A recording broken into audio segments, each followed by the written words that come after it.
Democrats don't speak for me. Speak for me, speak for me. Republicans can't speak for me. Speak for me, speak for me. A bitch ass nigga can't speak for me. Speak for me, speak for me. You coon ass niggas can't speak for me. Speak for me, speak for me. Listen here, this is a fact of life. I be rapping like Nat Turner came back to life. Grab Donald Trump by the pussy, he ain't acting right. I never run from a conflict, I be glad to fight. It's a very cold world that we live in. And somebody please tell Elizabeth you're not an Indian. You just trying to con them people to get the benefit. Just another immigrant stealing from the Indians. That's some punk ass shit and that's too lame. Now we finna step over to Andrew Yang. And you a sucker, you can never speak for black folks. Fake ass candidates trying to get the black vote. The Democrats don't speak for me. Speak for me, speak for me. Republicans can't speak for me. Speak for me, speak for me. A bitch ass nigga can't speak for me. Speak for me, speak for me. You coon ass niggas can't speak for me. Speak for me, speak for me. You know your boy be high off sativa. Kamala wasn't popping, so we said bye, Felicia. She ain't had a right policy. We ain't trying to meet her. Y'all can take Biden too. Bye, we don't need her. We don't need Roland Martin or that coon Al Sharpton. Didn't need Cory Booker from the start, man. I don't fuck with police and no snitch.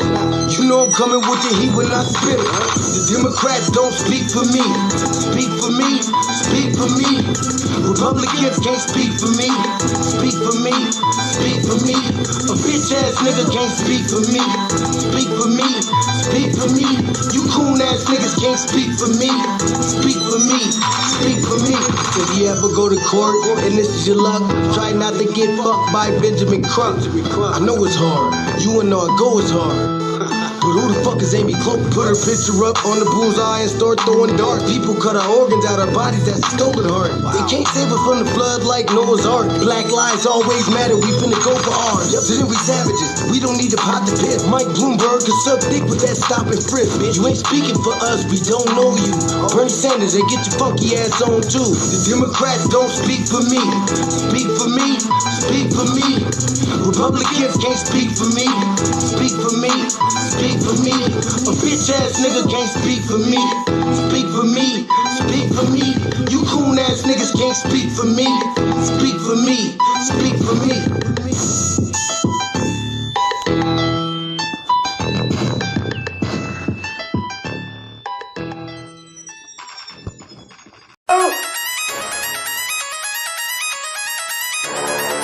I'm talking about Shouty going crazy. People going crazy in them motherfuckers. Run that shit back, man. But it's nothing. Nothing. About a woman on the day.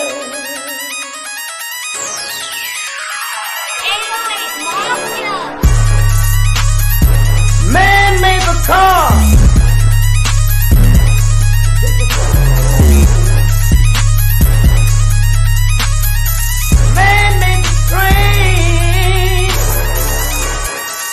Carry the heavy load. Man made the electrolyte to take us out of the dark. Man made the boat for the water like the 7-millimeter. Man thinks about a little bit of baby girl and a baby boy.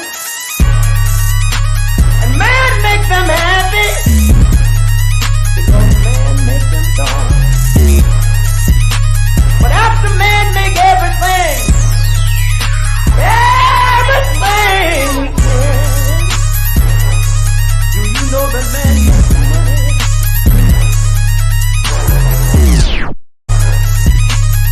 To buy from other men.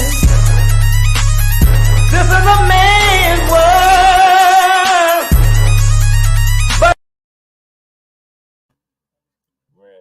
Grand evening. Thank y'all for tuning in to another episode of the Front Line Blacc News. I'm your host, Chain Crewman. I don't know where Lady Che and Chewbacca are at, so it's just going to be me tonight, I guess. Unless they jump on it, they all have the link, so whenever they decide to hop on, they'll hop on. But we had some topics we didn't get to last night after we were rudely interrupted So we are going to, or I am going to, continue off where we left off. So we got season. This is season 3, episode 34, part 2 of the Front Line Blacc News, and we were discussing the topics we didn't get to last night in part 1. That is, NYPD officers allowed racist white supremacists to terrorize Black Brooklyn residents. Kyle Shittenhouse, otherwise known as Rittenhouse, has lost all his money, his attorney says. Good. Aurora, Colorado West Middle School Black students experience racism, white supremacy in the form of threats and comments. And then we got the NAACP Aurora and other local Black organizations are surprised. I don't know why they're surprised, but they're surprised. Aurora Leader feeds 1,000 people for Thankstaking Day. And if we have time, Unhoused Neighbor News and Unhoused Neighbor Sweeps. So shout out to Deacon, shout out to Twin. Appreciate y'all tapping in, staying up late with me, and Yessie, who was here earlier. I don't know if they're here now, but I'm gonna hop right into it. So there's a white supremacist in Brooklyn, New York, who was terrorizing Black tenants.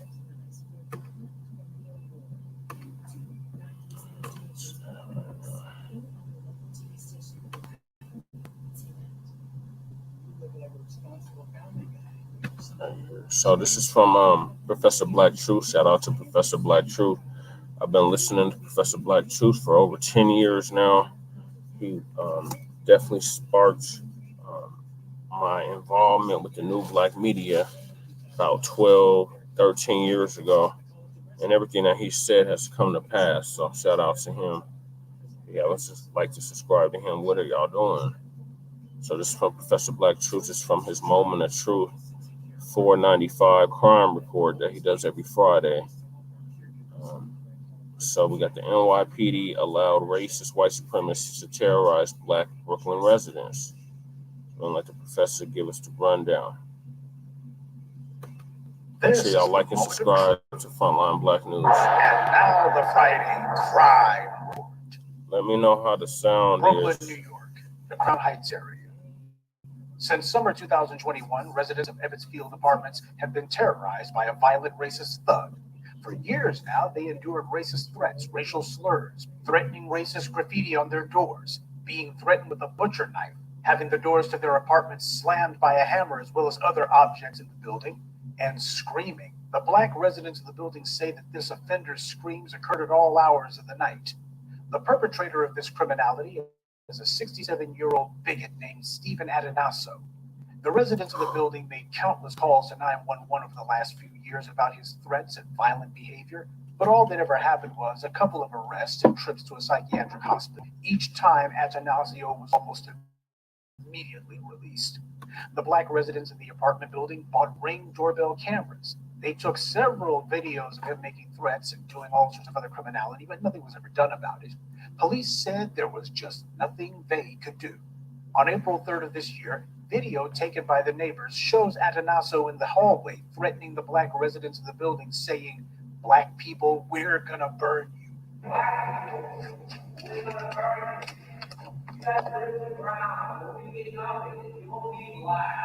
On April 6th, a foam mattress from inside Adanasso's apartment was set on fire on the 11th floor hallway, which is the same floor that he lives on. A 66-year-old veteran named Roderick Coley died. The coroner said he went into cardiac arrest as a result of the fire. Police questioned Adanasso the next day. He was carrying a dagger. He was arrested on the weapons charge, though not for the fire that he's believed to have set. The day after the arrest, he was right back at the building, threatening the neighbors as if nothing had happened. Police have said that he's the prime suspect in the fire that killed Mr. Coley, but they claim that there were no eyewitnesses, so they can't do anything about this incident either. The law-abiding Black residents of the building resorted to having to keep their fire extinguishers by their beds just in case he decided to carry out another act of arson. Now, this has been going on for at least the last 2.5 years.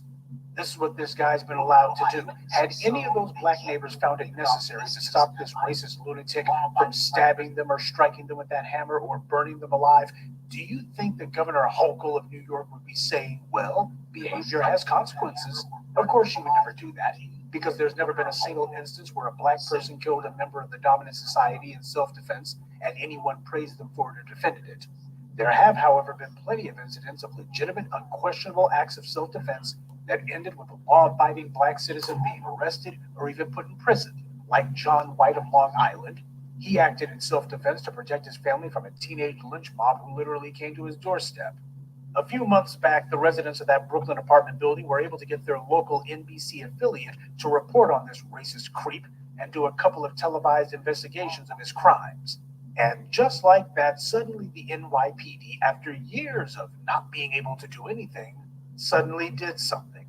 2 months ago, more than a dozen officers responded with riot gear, and they even brought a mental health worker to arrest Atanazo on a 2-month-old warrant. They took him in for a psychiatric evaluation. Now, clearly what they were doing was just a performance they were putting on for the white media. They made sure to release the body cam video immediately, so you didn't have to file any lawsuits or go through the Freedom of Information Act to get it. They wanted people to see this political theater, but they weren't fooling anyone, not even the racist punk Atanazo. During the arrest, he scoffed at the police, saying he already knew that he would be released in only a few hours. He was indicted by a grand jury on charges that include making terroristic threats with a hate crime enhancement, harassment, weapon possession, and disorderly conduct. The judge gave him a tiny $50,000 bail, but at least ordered the racist criminal to stay away from the apartment building and its residents. Atanaso hasn't shown up for appearances in criminal court on those previous weapons charges. The landlord of the apartment building is trying to evict him, but he hasn't shown up for his housing court appearances either. Transcripts from his court appearances show that the judge in the weapons case did release him, but ordered some supervision to ensure that he returns to court. I think we can all see how well that went. We'll continue with the moment of truth in just a moment, but first, a word from the official sponsor of Black Empowerment, Power Tools.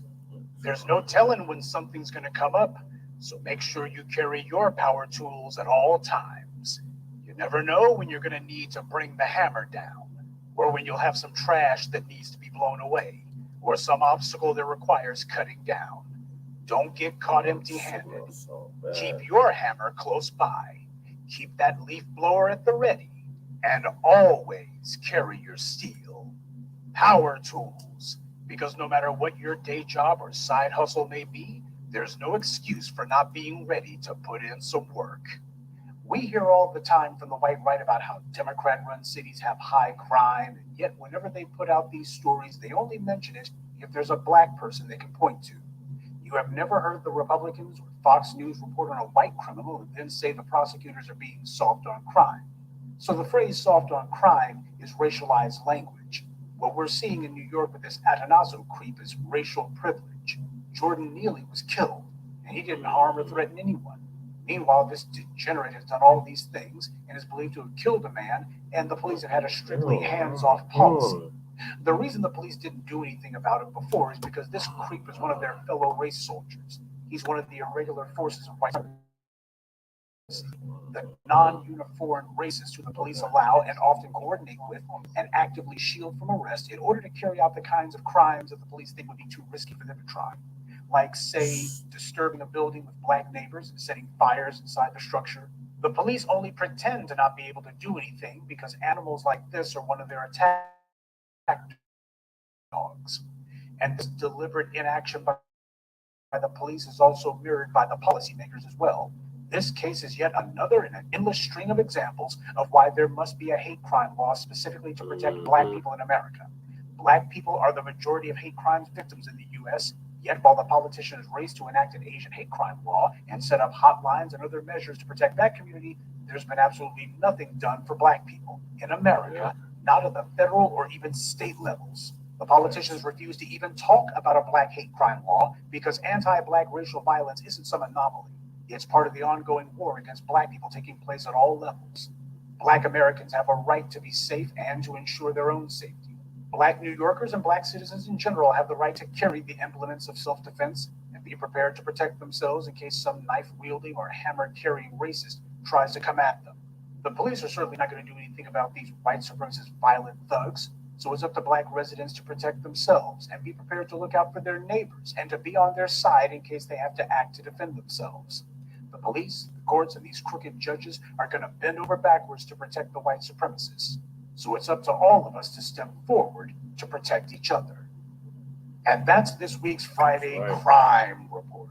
Keep your eyes open and stay on alert, because there's a lot worse criminals out there than the ones the white corporate media chooses to show you.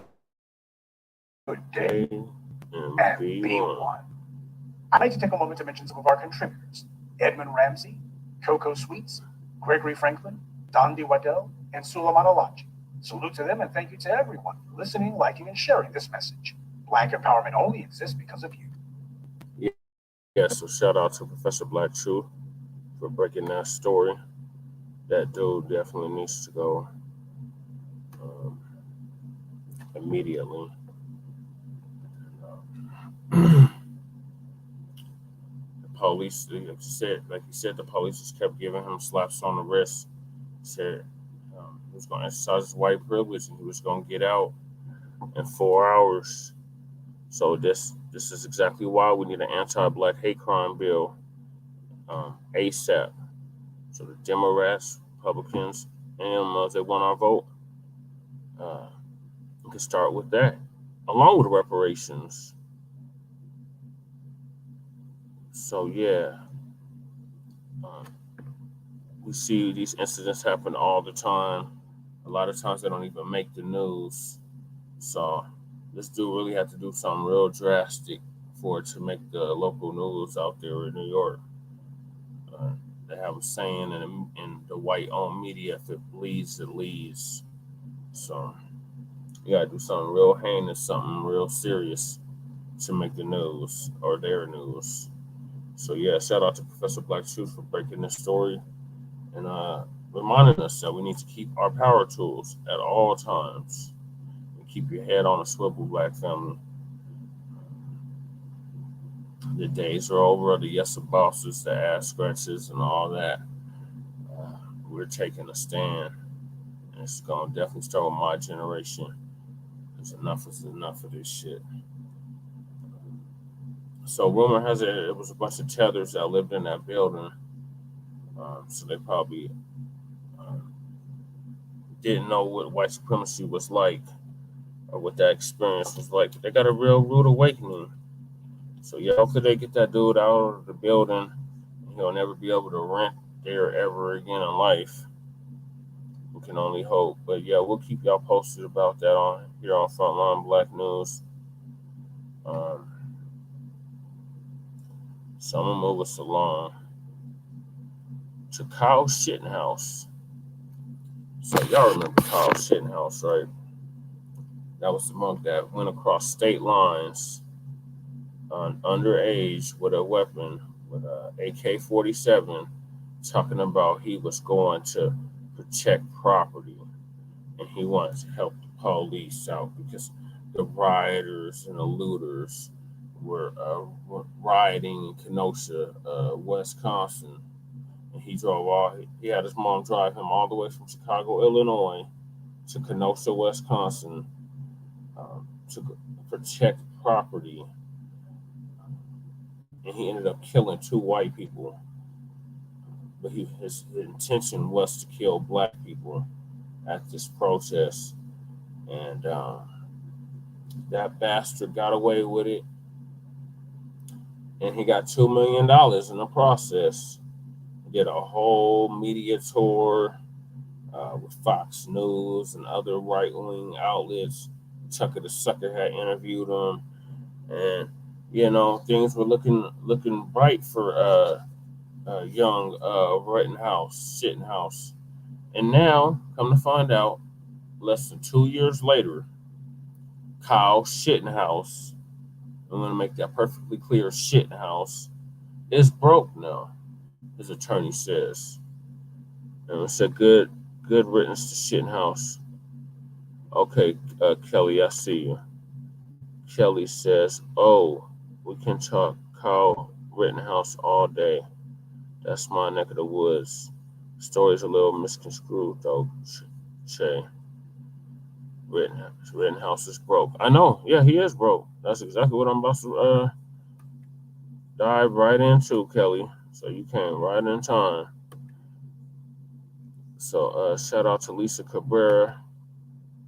I believe she was the first one, if not the second one, to break the story on this in the new black media about old Shittenhouse being broke after blowing $2 million in less than 2 years. That was given to him for supposedly doing the right thing because he wanted to be a deputized vigilante cop. And since he wasn't old enough to be the police, he decided he wanted to take the law into his own hands. So it was similar. It was like a neighborhood watch, George Zimmerman type situation, and he went there to kill black people, and instead he ended up killing white people. Um, I guess they were just small hats. Um, the white people that he killed that were protesting that they said were part of Antifa. So shout out to Lisa Cabrera. If you haven't liked and subscribed to Lisa Cabrera, y'all definitely should.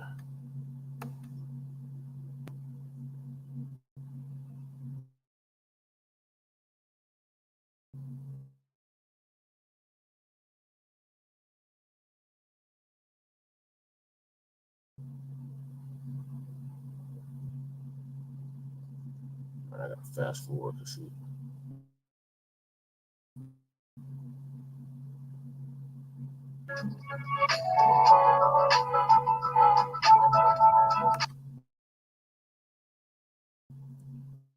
For real. So let's get to the story.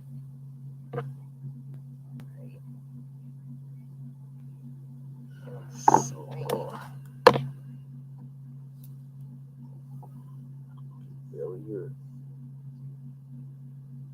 Okay. I picked this picture because I just felt it was just so appropriate, money and tears and it just all kind of go together. So anyway. Oh yeah, that also reminded me of something. So you know what? He got off the damn judge was acting like his defense attorney. It was horrendous. Like this dude, he should have been walking the concrete. Instead, they made him. They acquitted him. I believe he got acquitted of all the charges, and he was able to walk free. And he amassed $2 million, and now he's broke in less than 2 years. And after these fake ass tears, where there was no tears that came out his face, he crunched up his face, but no tears came out. As Lady Che always loves to bring up and brought up at the time, because we had covered this in our, I believe we had covered this in our first season of Front Line Blacc News. We had covered Kyle Shittenhouse. So I'm gonna let Lisa Cabrera give us the rundown, and then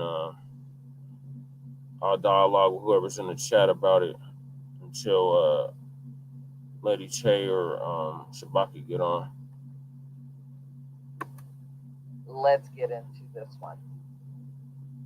So this actually came out yesterday. So Kyle Rittenhouse, attorney, has come out to say he lost all of his money.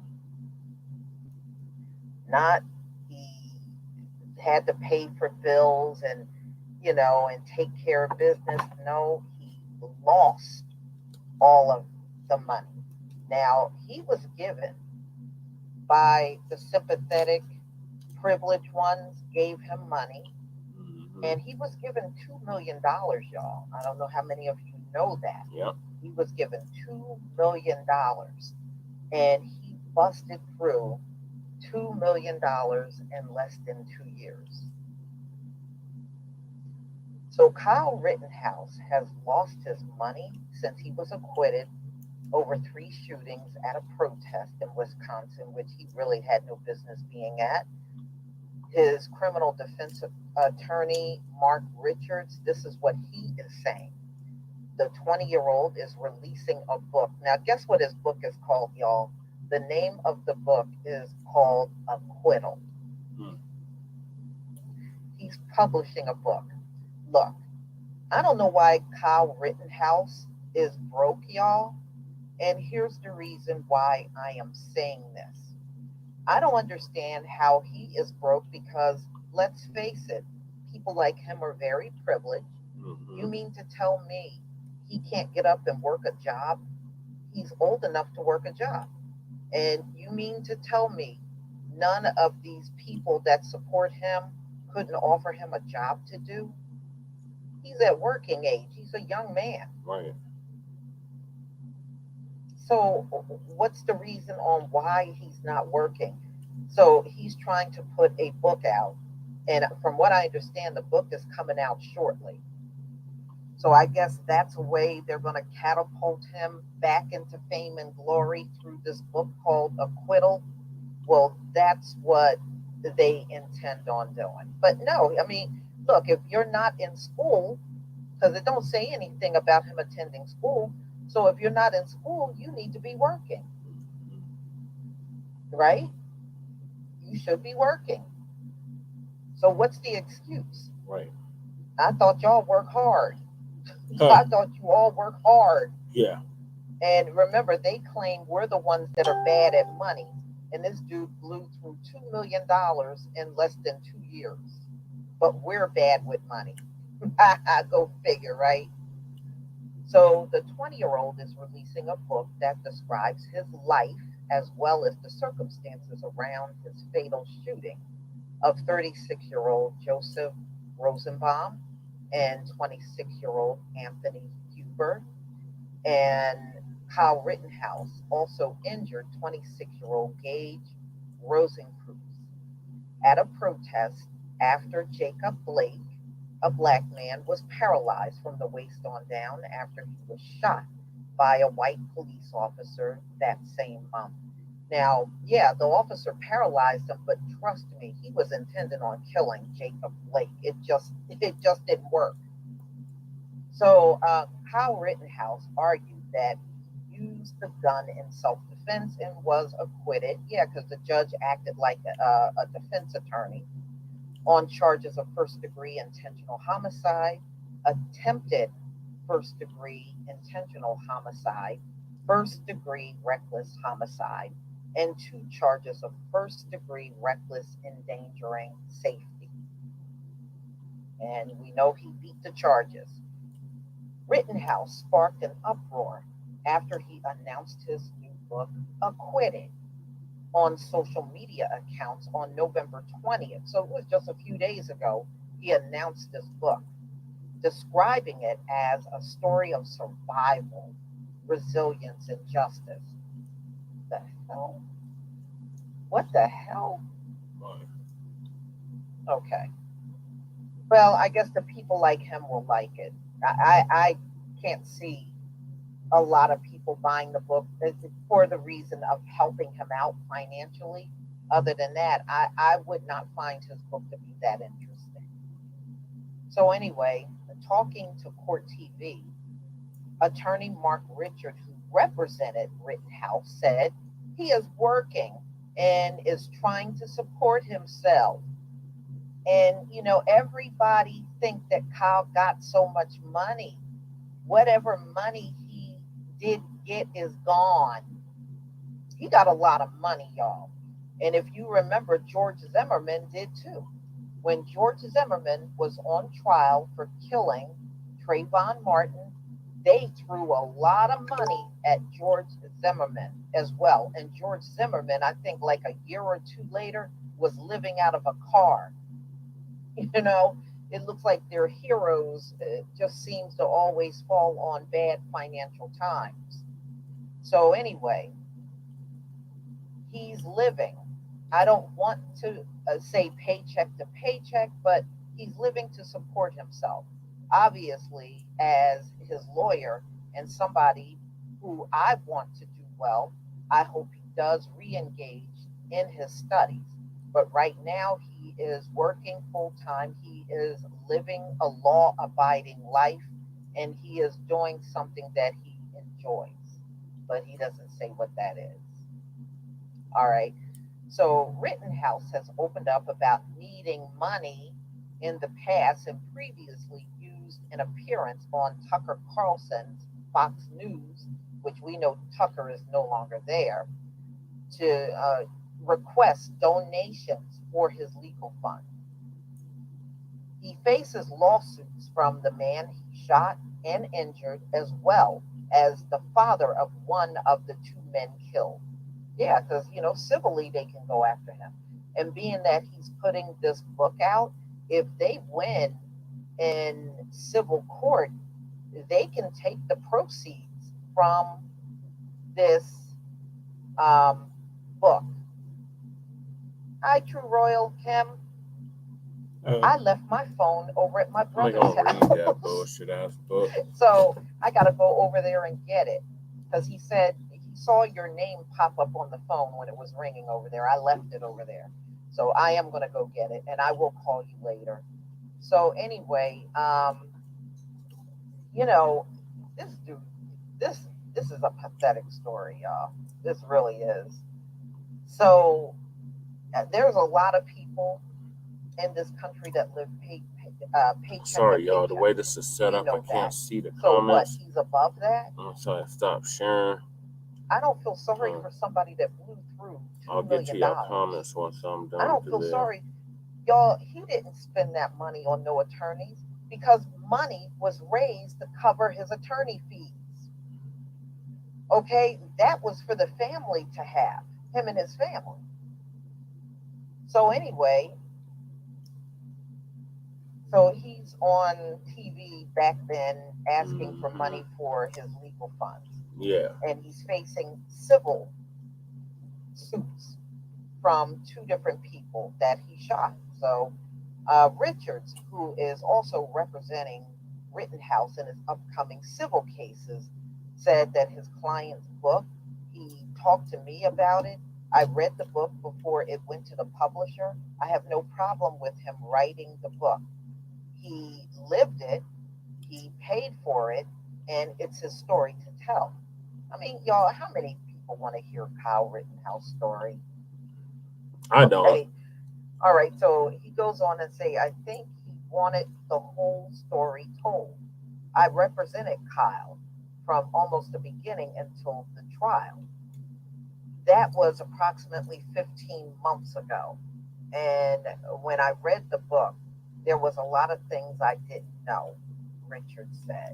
Oh, God. Yeah, like he beat up a 16-year-old girl. That's what he's doing now to get money from the public. So I guess they think he's going to make millions of dollars from this book. And that's what they're anticipating. So then, him and his family got a few more millions for them to bust through over the next couple of years.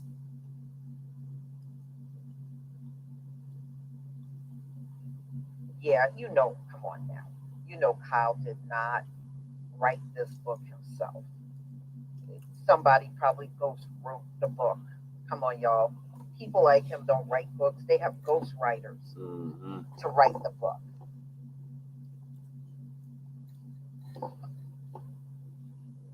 Well, yeah, RY, I would buy his book even if it was on the 99-cent table. Okay, I wouldn't buy the book.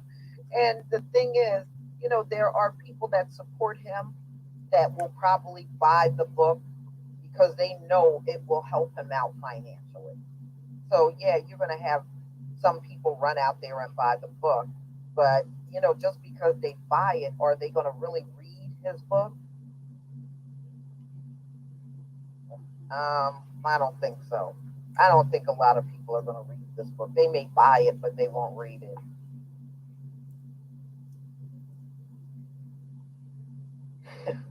Chris Pullen said that they blew the money on meth. That's a lot of money to blow through. Right. That's a lot of money, y'all. That's money that many people don't see in their lifetime, and he got it and he blew through it in like a snap.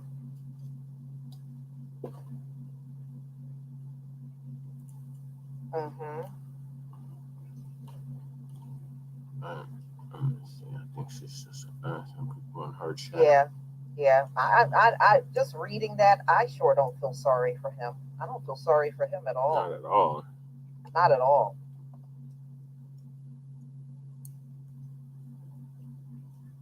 Well, they might have gotten a ghostwriter.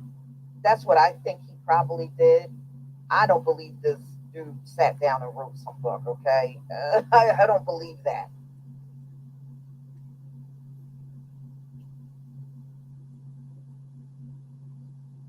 Yes. Yeah, I mean, if you really think about it, he went on trial in 2021, and we're at the end of 2023. So, yeah, he blew through that amount.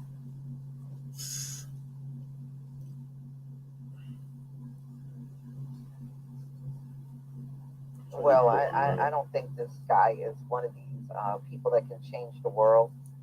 We saw that case. That case was set up to get him out of everything. That's why that judge was acting like his defense attorney from the bench, because that whole trial was already rigged up to get him out of everything. And that's exactly what happened. Now, he shot at people. Y'all, think about this. He shot at people and he got $2 million. And Jacob Blake, he tried to sue. And if you go back and look, they tried to deny him a claim, which he really should get, because that cop shot him in the back unarmed. But I think he's still got civil suits out there, though.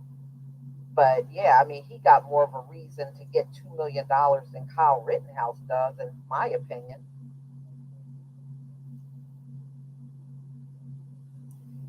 Yeah, Mike, see, I saw that video of him beating up on a female classmate, I think, when he was in high school. Yeah. Yeah, I saw that.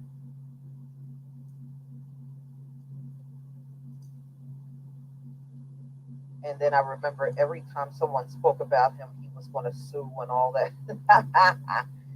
Liquid. Yeah. Funk, thank you so much for the shit. super chat. And you said, "Hey Lisa, how's you? I hope True Royal is doing well. A book by that individual is a waste of tree." Yeah, you're right about that.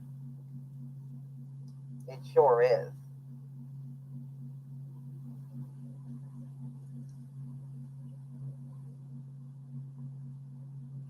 Oh, good. Well, I wouldn't be surprised if somewhere down the line in the next few years you'll hear his name cropping up again. I wouldn't be, when you let these people off the hook, they don't learn no lesson. There's no lesson to learn. He's just learning that in a system that favors people like him, he can get away with anything he wants. That's the lesson he learned.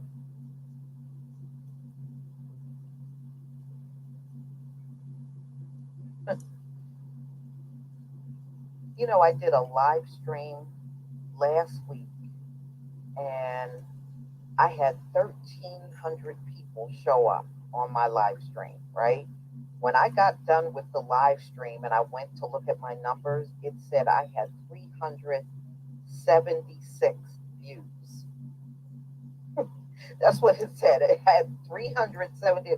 Boy, if you know how much they are manipulating numbers up in here, they're not even ashamed of the fact that they are manipulating numbers. They have no shame whatsoever.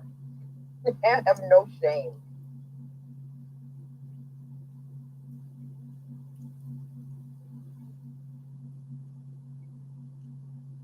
Well, they don't like channels like mine. Any channel where you're doing social justice or you're speaking against the atrocities and things that are going on, yeah, they don't like that. So these channels all get manipulated. But if you're on here talking about something that has no meaning, like I slept at the airport or I threw a banana in a fountain, or I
Sorry, y'all. They kicked me out the studio.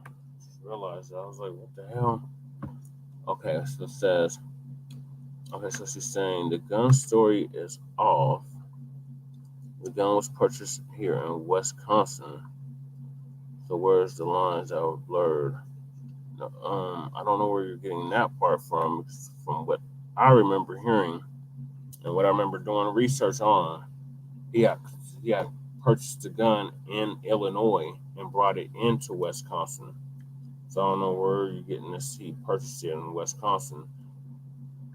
And so where's the lines get blurred? Plus his dad is from here.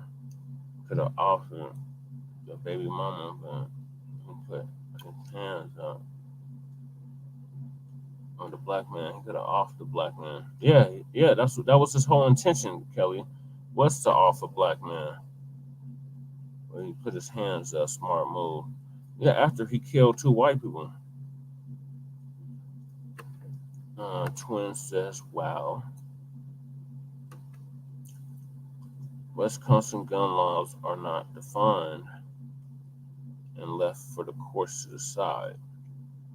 I know two people personally that shot people in self-defense and they both got off.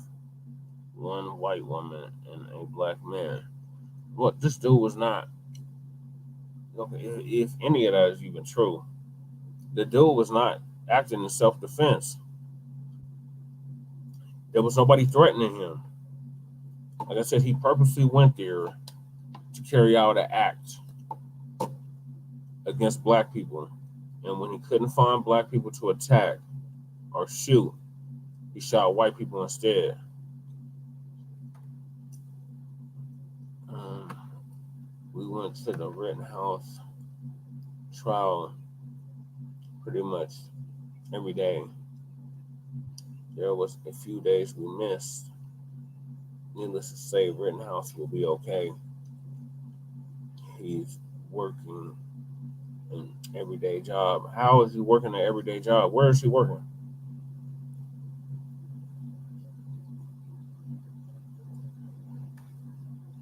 If he's working an everyday job, then he shouldn't be broke.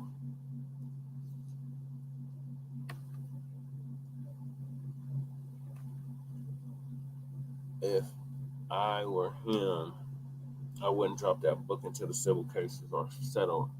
Yeah, that's good advice, Kelly. You shouldn't drop the book at all, but he should definitely wait until the civil cases are settled. Jacob Blake was shot in all righteousness. How? How? Kyle Rittenhouse had no reason to shoot him. He wasn't threatening Kyle Rittenhouse. He didn't pose an immediate threat to Kyle Rittenhouse. So Kyle Rittenhouse had no business shooting Jacob Blake. So I disagree with you on that, Kelly. I hate being from a city where you know all the real details and others don't. Maybe they should call his baby mama, who called the PD and said he was armed. Maybe. Jacob stole his baby mama's car, had a knife, and tried to run from police. Here. Okay, so that justified Kyle Rittenhouse shooting and killing her? Here. You meaning in Milwaukee? When you say here, are you talking about Wisconsin or are you talking about in Milwaukee? Oh, yeah. You're highly likely to be shot under those circumstances. She also claimed he roughed her up. It's all hearsay, though. You can't prove that. So you're saying that he did all of these crimes and that justified Kyle Rittenhouse shooting him at a peaceful protest? Yeah, I'm not following that.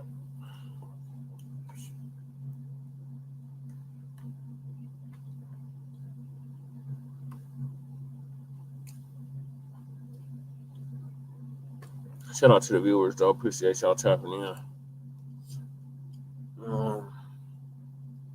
Yeah, we're just going to have to agree to disagree on that, Kelly, because there was nothing that Jacob Blake did that warranted him being shot and killed by Kyle Rittenhouse.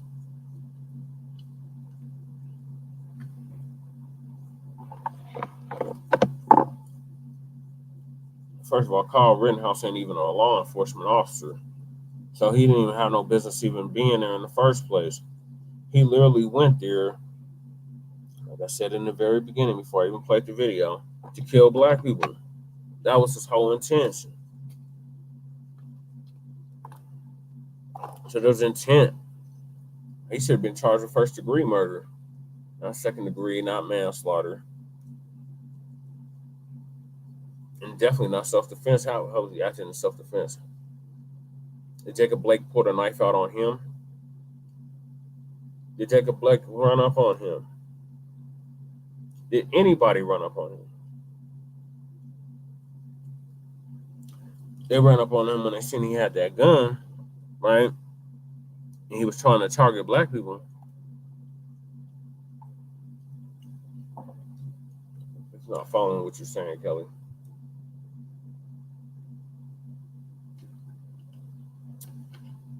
It's like you're trying to make excuses for Rittenhouse, and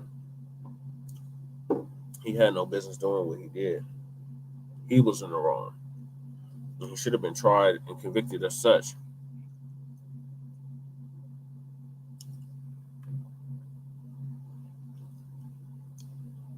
And now he's broke and begging for people to buy his book and watch his documentary on Netflix. Nah. I'll definitely pass on that. Like Lisa Cabrera said, we have no pity for him. And there is Lady Che. Okay, thank you for joining me. Sorry. I'm really sick. I'm sorry. I'm late. Well, better late than never, Lady Che. Thank you for joining us. I'm just finishing up. Well, I apologize. Prayers, I was just finishing up with Kyle Shittenhouse being broke. Well, real quick, what was the reason? I just tuning in now. It's still developing, but basically he blew through $2 million in less than 2 years. It didn't all go to legal fees because they had a additional fund set up in addition to that. So this was money that he was given for doing his duty as a good citizen. So, he wanted to be a pig. He wanted to be a pig so bad that he crossed state lines. And Kelly's saying that he didn't cross state lines and that he purchased a gun in Wisconsin. And we covered this in our first season. So what Kelly is saying does not add up to what we had researched back in 2021. So she has a lot of comments in the chat. Let me catch you up. Yeah, no, I can see it. I read it real quick. Yeah, I read it real fast. I just tuned in right now. Yeah, I read it. I'm sorry I'm late. You're good, Lady Chain. But what is this the first or second topic? This is the second topic. Okay, cool. First topic was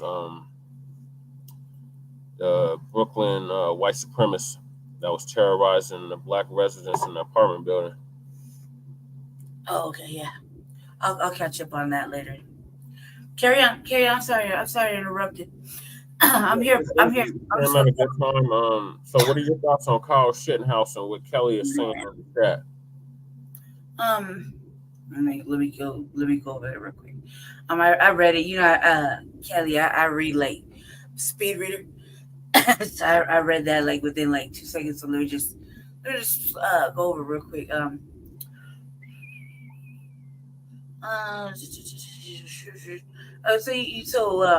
mean, like, what you saying? You guys are like, what are you saying? What you saying? What you saying with this? Because it kind of reads like you siding with him. Yeah, that's what I read it as. It kind of reads like that. Even if that's the case, we're not on the ground there, and the people aren't getting told the real story. I mean, it was pretty evident. We saw the trial. I mean, he's chopping it up, giggling with his mama, hiding. It was a strawberry case, right? I mean, like he didn't have no business doing all that. He didn't have no business doing that. He didn't have no business being there. Yeah, we watched the whole trial too, because Kelly said that she was at the trial. Yeah, we watched the whole trial. So what we saw maybe because we weren't in there. I mean, we saw him, giggling, looking like. I mean, that was white privilege right there, and it is pure. You have a judge acting as your defense attorney. Yeah, I mean, like he got the slap on the wrist. I'm surprised they didn't, hug and dap up. I mean, like it was pretty. It wasn't. You can't fake some of the things for the media. You know what I mean? I mean, we watched the whole trial over here. And not only that, but that was like we were all rioting during that time, right? So yeah, right, like it was fucking the whole place, everything could have burned down. So we were watching that shit. That shit was fucking white privilege. And we watched it from the white privilege, like oh my fucking god. He over there, he hitting up the motherfucking the man. He was with them. I can't even say the words, man. Like what do you call him? Like a Christian nationalist or some shit like that. Yeah. He was like with the Proud Boys, all of them. Yeah, throwing up the motherfucking the signs and shit. Like we talked about it heavily on Tariq on Tariq Radio, TBA. I mean, New Black Media covered it pretty extensively, and it just looked like how it looked. White privilege at its finest. Mm-hmm. He got away, and he got away with it, and he got a motherfucking old deal out of it. Like he was just walking away with all kind of he didn't do nothing wrong. He didn't do nothing wrong, and there was a lot of that's what Kelly's saying. He didn't do nothing wrong. And everything was right there. He clearly did. Blake was shot in all righteousness. Like what? I mean, that shit was happening right there, and the police too. But they Talking killed. to That's him. why they were protesting, and it's Yeah. like, really? They didn't And the have no police business stop him. shooting Jacob Blake in the first Yeah. place.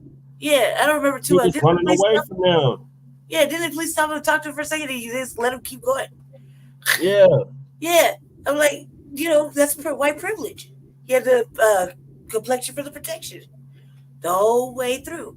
The whole way through. The whole way through. And I forgot how do you pay for his defense? I forgot. Man, that motherfucking trial was a long time ago. I forgot how he paid for his He defense. got all them donations. Yeah, that's right. Yeah, that's right. That's right. I think too, you know, with all those donations, I think that was like one of the first cases where you saw motherfuckers just donating to white supremacy. Mm-hmm. Like big money and shit. Like, oh, we got you. No worries. Yeah, like they did Daniel Penny. Yeah, yeah. That shit, like that motherfucking old weird motherfucking old ass cracking looking ass motherfucker. It look like Abercrombie and Fitch and shit, old fucking weird ass model looking ass motherfucker. But he's just 20 something. Yeah. And he's taking money, even though he killed a man. His trial's coming up too. Killed a man on the fucking subway. You let them spin that narrative. The man was, you know, out of hand, out of pocket. He was threatening people, but really, he hungry. There's no humanity, and he got, you know, every year been hungry. You see me angry. Yeah. You see me angry, right? Yep. So, like, just imagine that you're hangry and you ain't got no bread, you ain't got nothing. You're just like, fuck, I'm cold, hungry, and fucking tired, fed up. You know what I mean? And you're not threatening nobody. You're just live talking, and somebody come up and just do that to you, and smile as he's doing it. Mm-hmm. He smiled. He was killing them and smiling. Yeah.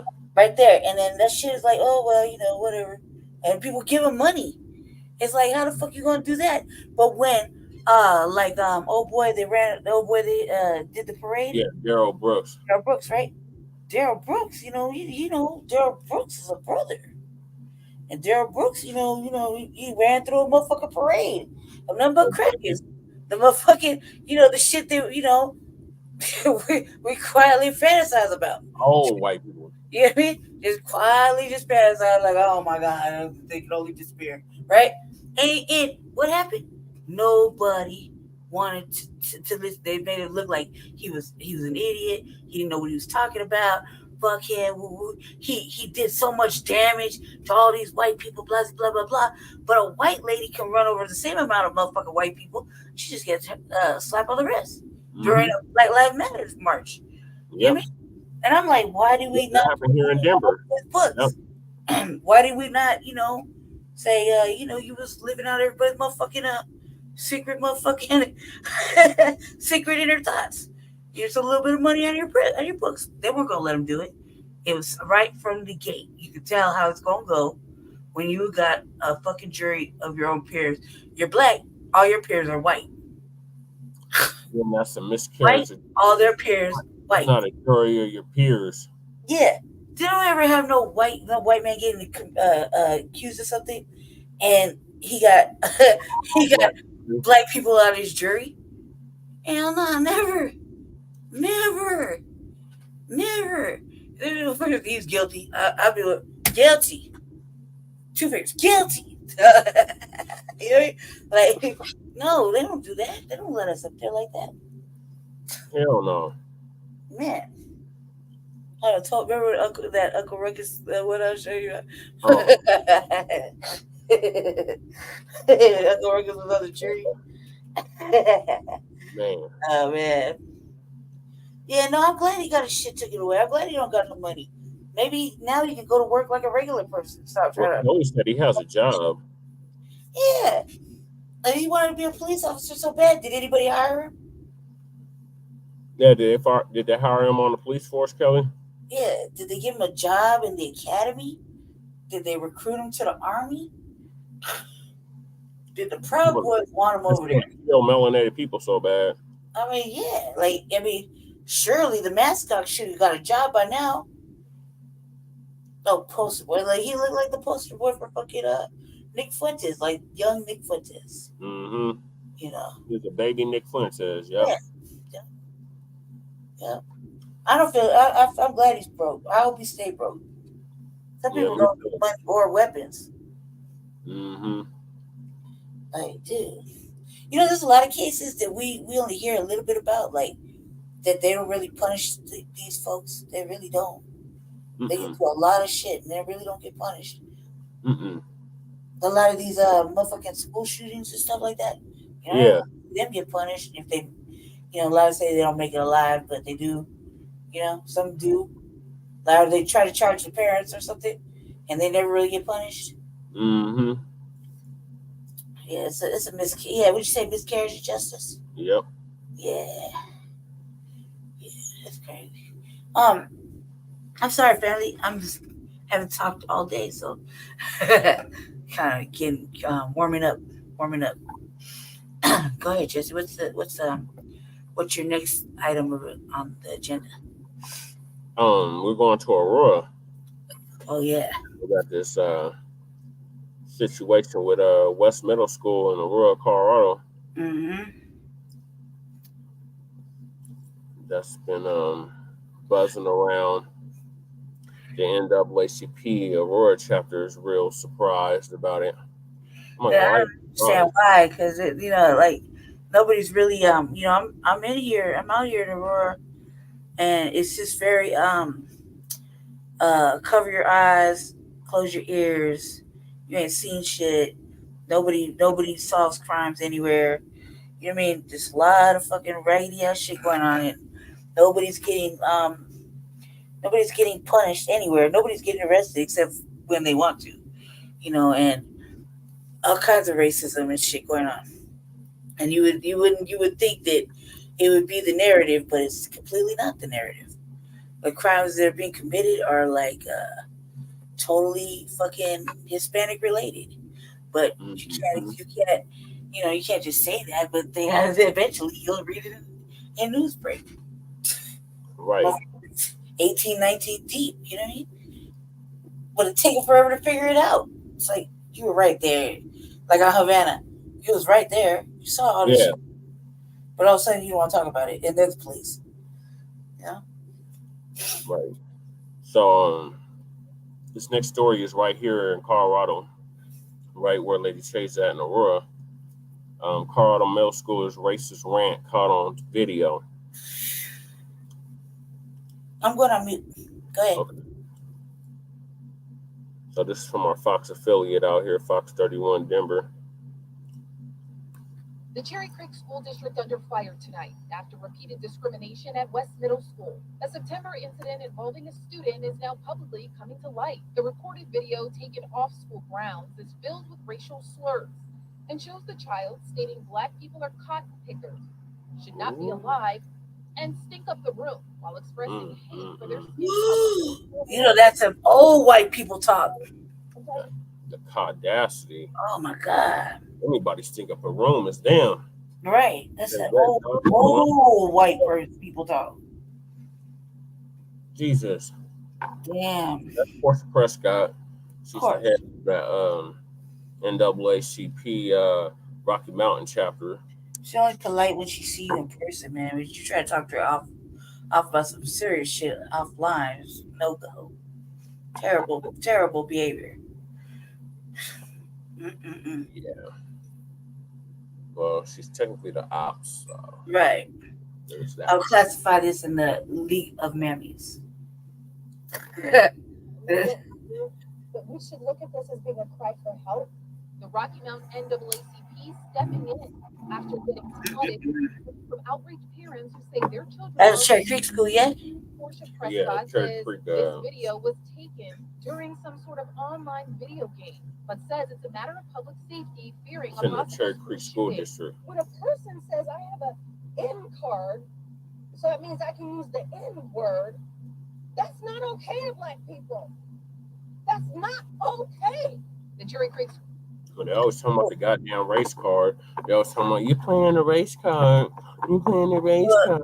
According to Nicola Jr., I've never seen a race card. Right. And I've seen plenty decks of cards, and I've never seen a race card in there. So I don't know what card we're playing. Really, and Really victims of disappointing. racism, white supremacy. They can't act on that. Carry on, man. This shit is fucked up. But what did she say exactly? We can't say it, or what? It's all on the letter. I'm gonna pull the letter up. Okay, I see. Letter right here. So it says, "Dear West Middle School families, I want to follow up on the email sent earlier this week by Superintendent Christopher Smith to say that at West Middle School, we do not tolerate hate-motivated speech or behaviors in our school. In recent days, we have dealt with some incidents of racist speech at our school and in our community. This is unacceptable behavior, and it goes against our core values at West Middle School and throughout the Cherry Creek School District. We must create school cultures where all students and staff feel safe, supported, and valued. Whenever we receive a report of hate-motivated behavior, we thoroughly investigate the incident and take appropriate disciplinary action against the student or students found to be responsible. Please engage in conversations with your children, around discriminatory behavior and hate-motivated language. I have included a link to a resource you may find helpful in having these conversations with your student. Talking to your kids about racism, UNICEF. That's already a red flag right there. If you see or hear about racist or disciplinary behavior, please report it immediately to school administration so we can swiftly investigate it. At West Middle School, we celebrate diversity as an asset, and that strengthens our school and community. I value your partnership in creating a safe and inclusive learning environment, and I welcome any questions or concerns you may have. Bullshit. Man, so when we came from California, I came. Let me get myself together. We grew up in South Aurora, outside of in the good part of Aurora at that time. Yeah, by Smoky Hill. Yeah, like more like by Overland. You know what I mean? Oh, by Overland. Okay. Yeah, and yeah. So the Cherry Creek Schools was like a block or so away. You had to have good grades to go there. You had to be in the district, But them schools, Cherry Creek schools, when I was growing up, those were all the white kids went. Those were all the good studied white kids went. You know what I mean? And it was mad racist. Motherfuckers that like us that lived in this side of the street, they had to go to the school they considered like ghetto. That's how they worded it, ghetto. Right? They worded it like that. I mean, from California, you see things. I've seen a lot of things even in my travels. That part of Aurora, according to the middle school, in like 1 week of the high school would probably be considered a trash school. You know what I mean? However, let them tell it, right? They was racist. They always been racist. They didn't talk about diversity. Diversity probably means that you qualify to go over from your side of the block. You had to have right grades to go to Cherry Creek schools. You just can't go in there. You know what I mean? And they don't. They come on, man. You see me stutter. That's what I mean. Like it's a lie. It's a lie. It's a lie. They don't do that. And first of all, you should have already talked to your children about what's going on with melanated. Have that talk with your children. Hey, and man, if you got a kid that you know is motherfucker just like you, is a old fucking caucasoid racist motherfucker, you should not let that little bastard out of your house. Because eventually, somebody gonna do something to them. You know what I mean? They get away with it. You see all the videos where motherfuckers just catch slaps in the mouth. Yep. Full beat downs and shit. You know what I mean? Eventually, these children are gonna get tired of being talked to like that. Yep. You know, and eventually the parents are gonna be tired of having their child come back and hearing it, and they're gonna have to go like this, like any good parent. Not, you know what I mean? Right. What you got going on over here? This is not a rip. You can't let if you know your kid is like bad, you shouldn't put your kid in school. You know what kind of kid you got. You shouldn't have to wait for the school to tell you. Right. I feel like that right there could be prevented. A lot of things can be prevented. If you raise a little badass devil, you should not let that little badass devil in public school. Right. You know what I mean? It's just to what? For what? And only for them to call you and tell you? And then for what? You see what I'm saying? You just like government. You're worse. Create a problem, solve the problem, create a problem. You know? All right, let me finish up this video. Letter to West Middle parents after. The district said it took swift action, stating, quote, students found to be responsible face significant discipline, and their parents were responsive to the severity of the situation. A spokesperson says they cannot get into specifics due to Colorado's privacy laws. But NAACP leaders say it's not enough and are pushing to work with the district. We are not here to judge anyone. We're not here to harm any children. We're here to say you guys are going to have to do more. Hell no, Portia. You know what I would really appreciate? Kids out of these schools. Get up there and be like, look, I took him home and whooped that ass. You know what I mean? I whooped that ass. Like, you can't look at that as a point, or the other side. You know, the ones that have to deal with the shit. They're like, shh, you ain't gonna do that again, right? You know, I want to see some results. Right. Like, there's no results. This is like pacified conversation. They never show their parents giving the results. Like, look, he a fuck up. Yeah. We make sure that he has a full understanding. You don't act right. You don't do motherfucker going to fucking boot camp or something. There are places you can't ask for help. Right. So it looks like there's another video from 7 News. God, yeah. I want to see results, man. We're in 2024. Why can't we see results? Parents of children at West Middle School. Is anybody saying anything in the chat? I don't know. I'm not over there. I'm thoroughly invested in the video because I feel like I don't know. I'm thoroughly invested over it. I'll look though. Let me check it out. Okay. Exit. Doesn't look like it. Okay. Doesn't look like it. Although on this side, it looked like everybody trade up as soon as they got in here. All right, man. I'm not gonna take it personal or nothing. It's kind of the norm. Transparency after video circulated among I gotta put the copyright up. Put the copyright up for me, please. I can't. Racial slurs. The district I can't. I'm not on the. Okay, maybe I could if I got on. I can't. I'd have to switch over. Oh, look! You do have like 5 people watching. Little eyeballs. You could say hi to me, man. I'm gonna take it personal. No, maybe They a little said hi earlier. Deacon and Twin said hi earlier. I was talking to you. I tuned in late. I see you, little eyeballs.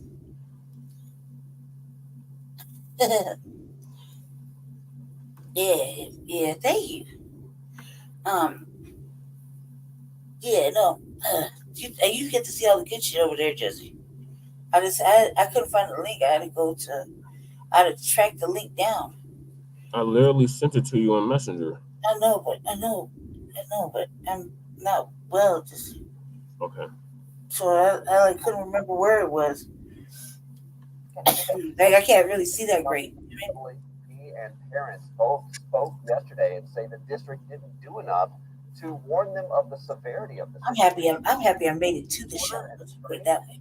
Crawford spoke to parents. I am too. You should not be alive right now. I hate their skin color. I hate how they talk. This video by a West Middle School student in Cherry Creek Schools has parents and the Rocky Mountain NAACP outraged. It is a community and a safety that's issue. fine. We want to make sure that we keep that on the You forefront. hate it so much. The Rocky Mountain NAACP held a news conference in front of the school to I have address a reason for really hate me so bad. the district was made aware of the video in September. The district says it was, quote, created outside of school by a West Middle School student and shared in a group text.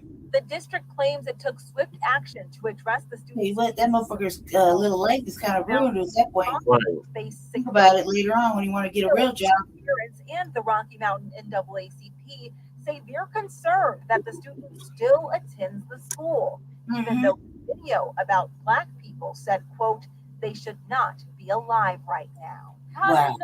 I bet you take that blurry shit off. That's a culture vulture. And let their children come to school and feel safe. It's the racist manifesto. My initial reaction when I saw the video was, is the next step I'm going to hear about a mass shooting. Because it seemed like a preamble to someone that would mass shoot up a school. This West Middle School parent agreed to speak with us that their face was covered and their voice was changed. They fear retaliation. That's not hate speech. That's hate speech. But yeah, that's the real thing. The parent takes issue with the letter the district sent home after the incident in September. The letter stated, quote, in recent days, we have dealt with some incidents of racist speech at our school and in our community. This parent believes the district left out way too many details. Right. I feel like parents need to know what's happening. Got that right. This parent says the video is just one part of the racism that students deal with at West Middle School. The parent tells me some students sell laminated passes that other students can purchase.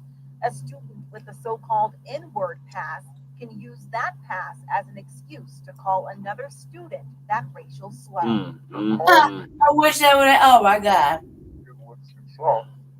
The person puts up the pass. Overall, this parent says the environment at the school sends this message. I know the message is sending to my child is that you're not important, is that you're less than. And middle school is when you develop your identity. Is that all you taught your kid? Research has not told us what discipline the student in the video faced. Yeah, they still ain't told us what discipline. I mean, but is that all? Is that all y'all teach your children? I mean, we live in a very racist motherfucking state. Right, it's sundown town. Aurora is a sundown town. For real, like, is that all you're teaching your kid right now in a time where you're worried about being seen on camera because these cockazoids might retaliate against you? Are you fucking kidding me, man? It's that buck broken shit, man. I swear to God. Where, man? Okay, so here's the video of this BITCH. I gotta calm down. Shit. This is what you're doing. They're like, I'm so disappointed. So disappointed. Just the kid keep his head on a swivel. Not in your life right now. I hate their skin color. I hate how they talk. Okay, you start sharing, just. Pick up the word. Okay, let me do it a different way. Is that a female? It looked like a female. It might be one of them damn Transformers. Decepticon. It's a Decepticon. I don't give a fuck. Oh, Cabbage Patch ass kid. Man. But seriously, man, is this what, man? They had a town hall meeting about that. What to teach your children. Oh, look. What'd I say? Yep. Not in your life right now. I hate their skin color. Go ahead and play it. I can't see it. Oh, you dug deep, sir, huh? Kudos to you. Actually, you are so common. Can you play Shout out it? to God. He sent this to me. Can you? It's not playing. It didn't play? It's sharing, but it's not playing. The hell? Too many of your fucking journalistic discoveries. Shout out to Rashad. That dude right there. He never disappoints. I hate how they talk. What you think? Did you think motherfuckers think about this little motherfucker right here? Like, do you think that you are impervious to fucking judgment with the way they speak? I mean, for real, man. Like, there needs to be some straightening. Adults like some straightening. Right. So it's basically the video of the white child. No, white child. That child awfully tan to be white, right? White original. child wannabe Caucasian like child, native or something like that, some sort of something else, right? calling the black students a bunch of ends and talking about how they cotton pickers and they stink and they need to die. And so then, here's my next question: the black children that go to this school, because it's middle school, right? So yeah, it's whatever. But they just allowing this shit. Like, where's the fades? well, they Where's the fades? Like, man, school's changed. Things changed. I'm just disappointed. Like, that shit would not have been tolerated. Yeah, motherfucker get drugged up in the bathroom and just mocked. Right. And the drug after school, mocked. Every time till you stop saying, the fuck you saying? That right there is an act of terrorism, family. That is an act of terrorism. Can you see the letter? I can barely see it, but I can see. I'll look at it later. Cause I can look at it later. I mean, I can look at it right now, but on this side. I'll look at it later. I didn't see. I can only imagine. I can only imagine what it say. Don't even matter what it say. I'm just like, are you fucking for real? Like, what's really going on? Like, have we been that motherfucking pussy? Why you can't? Where's the fades? Where's this conversation? Like, so I got the actual letter from the NAACP. I know. I can't. I mean, I can pull it up on this side, but while you're sharing it, I can't read it. It's too small for me to see.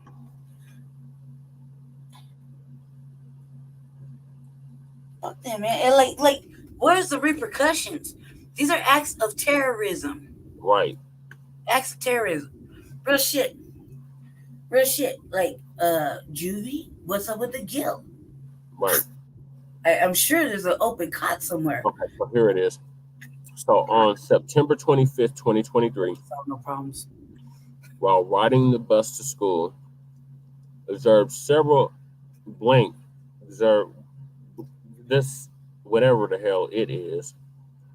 Read it right. Just read it right. While riding the bus to school, observed read it right.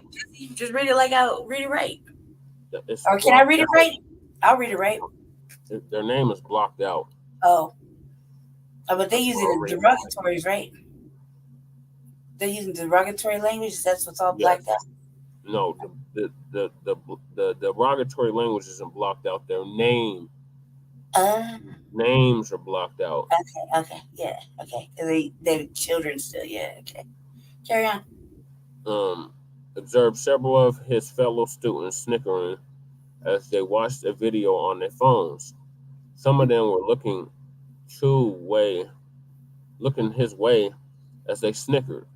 One of the school students, Wyatt Yazzie, sent Blank a copy of the video. They have it blocked out. I don't know who they sent the video to. That the students were looking at while they were riding the school bus. The video depicts Jack Ryerson.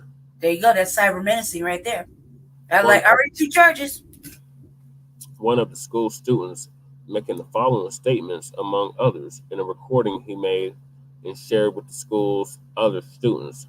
I hate black niggers. Black niggers are cotton pickers. They should not be alive right now. I hate their skin color. I hate how they're sick talk. They just stink up the room. Ryerson's video is a racist manifesto. His statement, they should not be alive now, is a warning of dangerous things to come. Ryerson's manifesto language, 1, resembles the language that American mass shooters like Dylan Roof, the one they took to Burger King, used in their racist manifestos.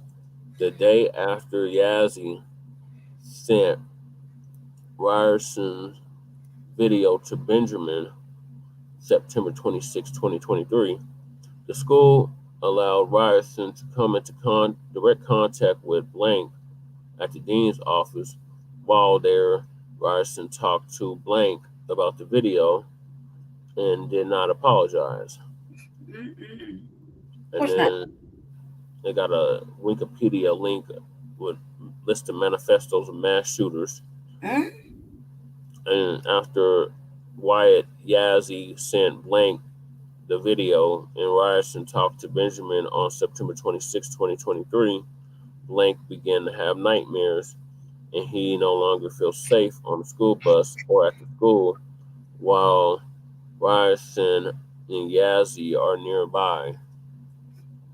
So he's all by himself. This person's all the black student is all by themselves. There's no other black students around said black student. So it's even more worse. It's even more targeted. That's even worse. Like, you know what I mean? Because if there's more black students, at least a couple of other black students, I mean, just on GP, your natural instinct would be to, huddle up and at least, ride together. Right. Buddy up, you know what I mean? Just natural instincts, you know what I mean?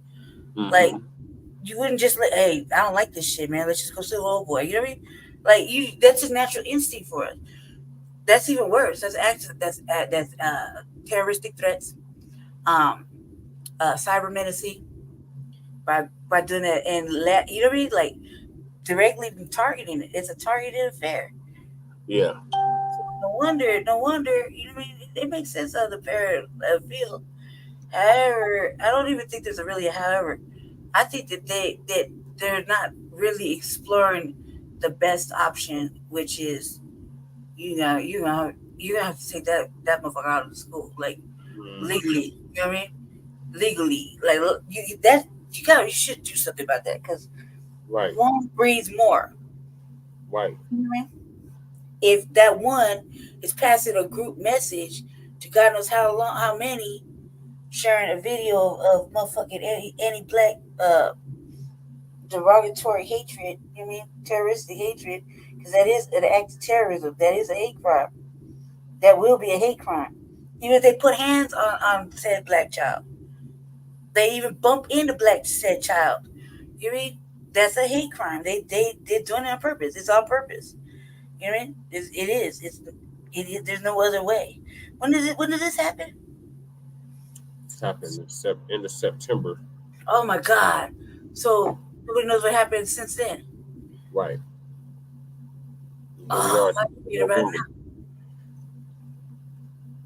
That's terrible. Why are we hearing about it now? So we don't know what happened. The latest is they were talking about it at that legislative meeting I had invited you to attend. Get in too much detail because. Yeah, but what was that? What was that? They were just really surprised, and I was like, telling them, like, why are you surprised? I'm not surprised, but why didn't what surprises me is that, by the way, the NAACP is like right now. I mean, they could have just reached out to the juvenile DA and all that. They could have took that out. They put them in, lock that down. Mm-hmm. That right there is bread. That's instilled. You know what I mean? And do something with the parents too. You see what I'm saying? Because that's an affection to the community. Mm-hmm. So if something bad, let's knock on wood. Can't lose to that little black child. When black kids for defending themselves, like what happened to my friend Christian's nephew. Fuck that. I think I don't know, man. This kind of radical, but I mean not even radical. I just think that parents need to come have a real live town hall and children too. Like, this can't go on, man. Like, this wouldn't happen. You know what I mean? Like, really wouldn't happen in our, with my age group. We'd have solved it at school. It wouldn't have been no more of that. Right. I mean, like, it would be lucky if it went the whole day. You know what I mean? Right. That would have been too much for us to really tolerate. Like, who you call it? What you say? You know what I mean? Like, we've got enough problems. Right. What you say, and they have to go home. and then tell your parents, and that ain't gonna go. That ain't gonna fly either. Parents back then were different. They weren't gonna let that shit slide. Like, oh, we're gonna just wait till they make a decision to see what happened. But let the police deal with it. No. You mean they would have went further than that. You wouldn't have heard it on the news. That shit would have ended. Right. It's terrible now. Like, what's the resolve? Is there a resolve? How do we find out? Just tap in with Rashad or what? That was the last thing I heard from Rashad, and then I had attended that legislative meeting with him. And they had the one at the culture center, right? No, it was on Zoom. Oh, okay. It's like a week ago. Oh, yeah. Talking about what the bills they were going to introduce to the legislative for the new session in 2024. Yeah, you got another one coming up. Yeah. They had the guy from Excel there. Yeah. That's a John Bailey shit. Yeah, but it's in Aurora. So they should be doing something with the Date and Opportunity Center about this. Yeah, there's something, well, at least find a resolve, because it's like the fact that we're hearing about it now, we're heading into December. I mean, it kind of give me a little like weird feeling. Like, well, Jeff Fart had talked about it. When? He talked about it about a little less than a month ago. I don't see, man. No, but again, no update. So we don't even know if the kids still go to school. The black child, okay? You know what I mean? We don't know nothing. It's just kind of like up in the air. I don't like that shit. I feel like you just gotta know. You know what I mean? Because that's a big family that we need to be invested in. Like the safety. We don't have that many here. We don't have that many black people here. Really. Right. So everyone is precious. I'm not sorry to say. I'm just saying that everyone is precious. Like everyone matters. You know what I mean? Every black body we got here has to keep going. Yeah. It's that vital. Like, especially in Aurora. It matters. It really fucking matters. Aurora got the most black people in the whole state. I know, but it just doesn't feel like it because, it just doesn't feel like it right now. It really doesn't. It feels like everywhere else, like how we take the bus. Yeah. It don't feel like it. And yes, our black diaspora family, yeah, they're black. Yeah, we get that part. We're talking about foundational Black American. Right. Freedmen. You know what I mean? Soil born, you know what I mean? That's what I'm talking about right now. They live here in the state of Colorado, Aurora, Denver. I feel like this is not. I feel like we just get picked off, man. Yeah. Big time. Terrible. Yeah, so it looked like the news started talking about it. Yeah, of course, man. Of course. Portia gonna get a little live, but it's again like this is what I'm talking about. It feels like always a photo op situation and no further fucking updates. They'll get up there, make these high velocity fucking photo op speech, and you don't hear shit else after that. No, hey, Mr. Paris, can you go can you go check up on that? And can you let the community know? Or hey, can you since you over there visiting Brandy, can you just cruising around? Is that thing? Like, you should be patrolling the neighborhood. Can you find out? You just anything, just a little something, because we're not getting our news current and accurate. God, man. But what kills me is the outrage. Like, there's no outrage. Or the surprise, the suspense. It's like, why are y'all surprised? Cherry Creek schools? Aurora is a fucking sundown town. Why? Why is there no why? Why? Because Cherry Creek schools. This is a sundown area.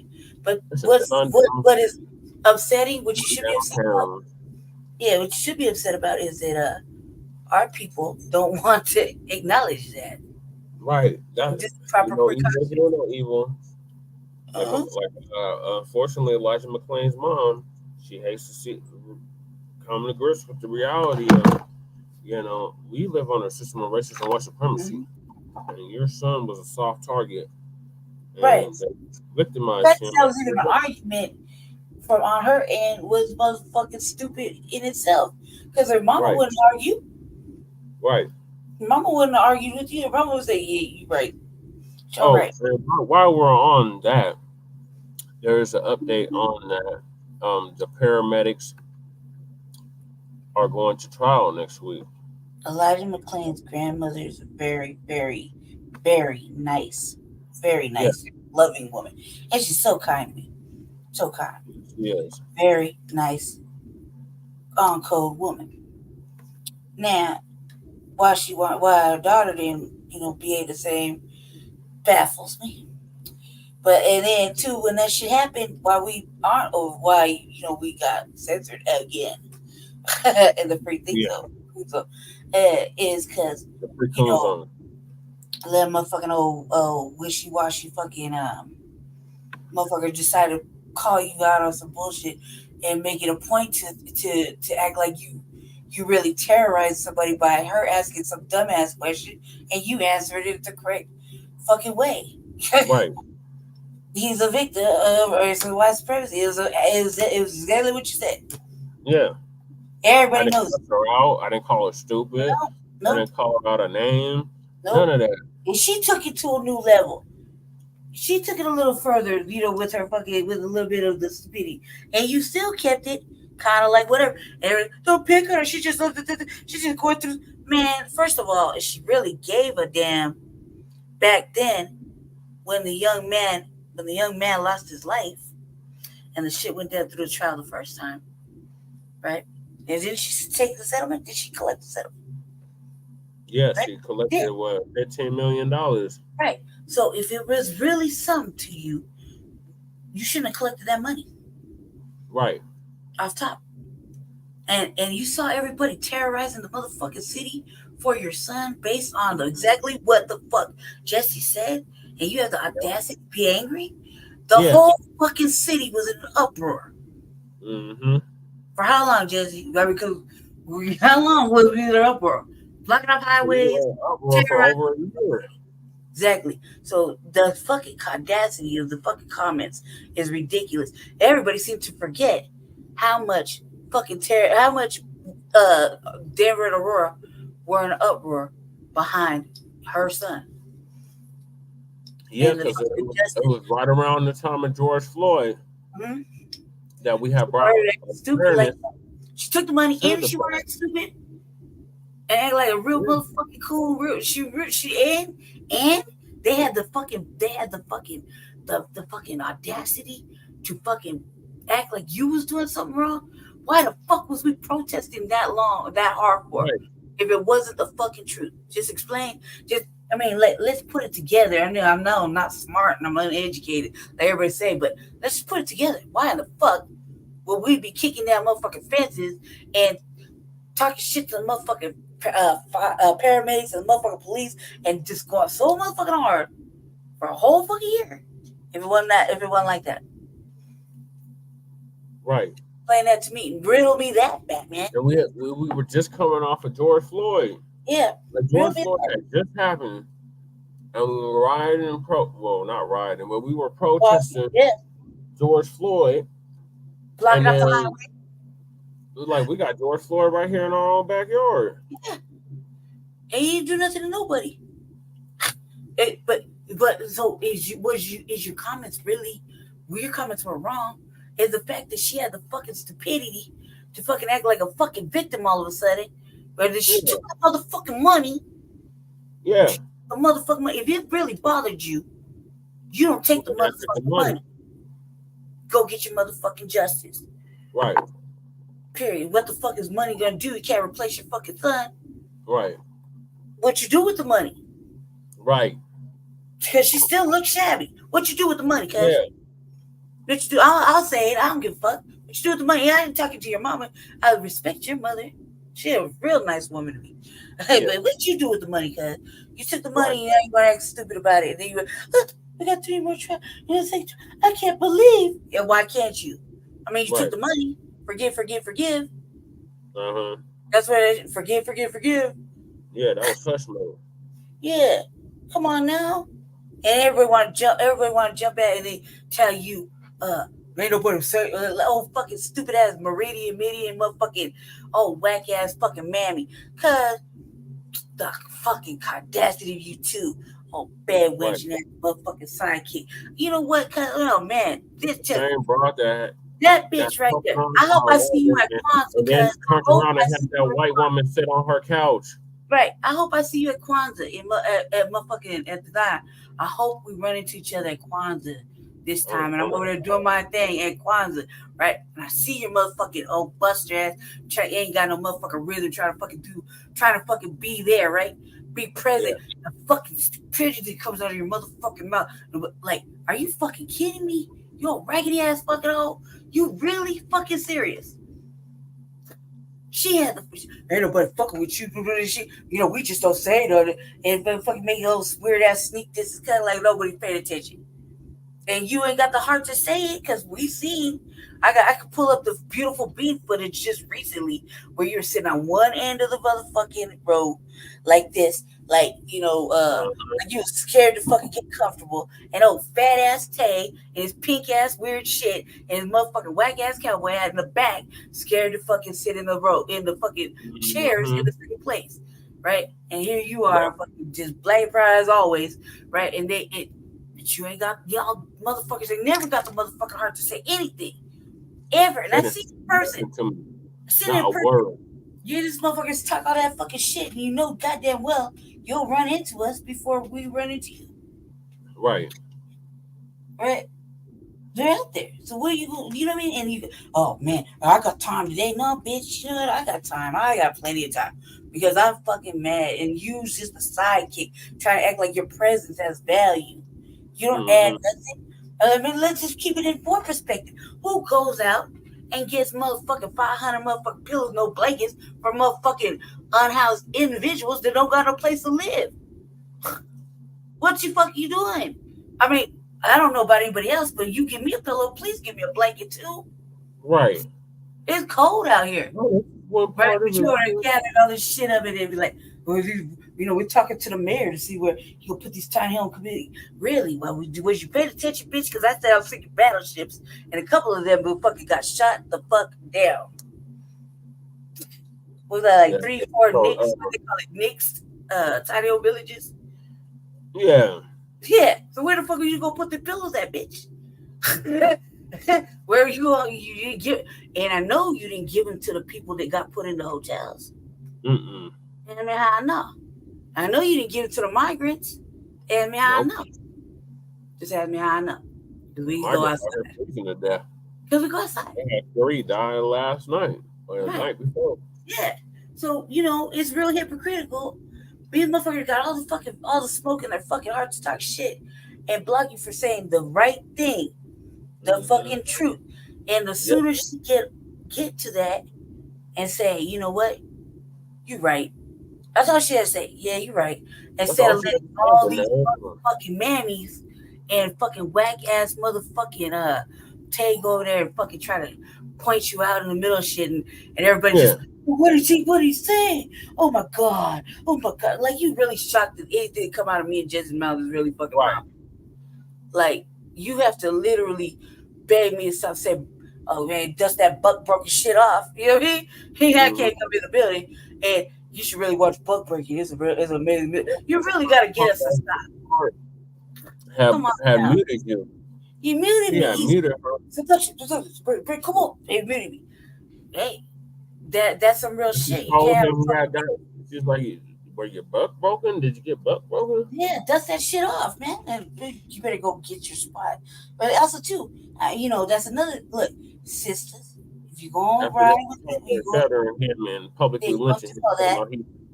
64 undocumented right girl. Had no grace for the white man, right? That everybody loved, and he only put He only utilized that room 3 times. And one of the children said, "Hey man, it helped me." And he was a white kid. So come on, he told the truth. So they fired him for telling the truth on a fucking room they put in there. Yep. Right? So they fired him for no motherfucking reason. Oh, motherfucking Sky Userman with the motherfucking holier than thou, no nobility of fucking, I feel a moral cause to do. First of all, that's not even in the books. You can't do that. Secondly, where's this motherfucking investigation? That, you know, his investigation was cheaper, and it came out of his pocket, right? Versus Tay's. You know, I don't even know the answer to that. I think it was because Tay's the school paid for, remember? Yeah, the school had paid for Tay's. I remember that. Shit was hefty. But Kurt Dennis, I think he came out of his pocket. He had to pay for his own investigation? Yeah, I think so. I think we gotta watch that shit over again. But I was like, oh man, you really gonna fire this man? And they was like, we can't trust him. But for real? You can't trust this man that the little white kids are crying about? We miss him. At the little white school that was black. Yeah. Right? Right. Now they call it McCullough. The new little white school. Oh my God.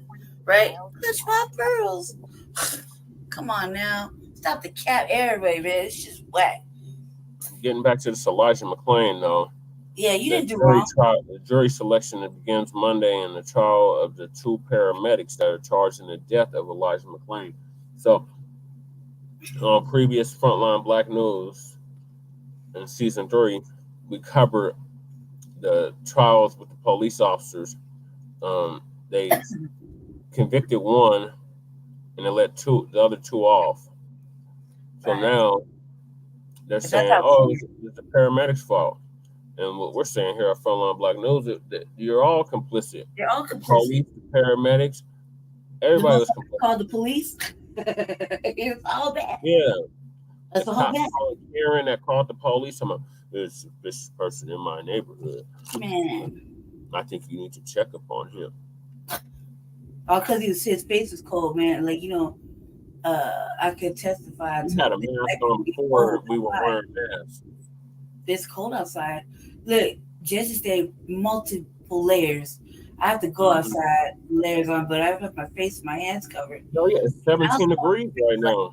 I'll cover my face with like 2-3 fucking masks on my face because the air is too hard for my heart. But I don't like my face getting too cold. You know what I mean? Like my nose or my lips. Yeah.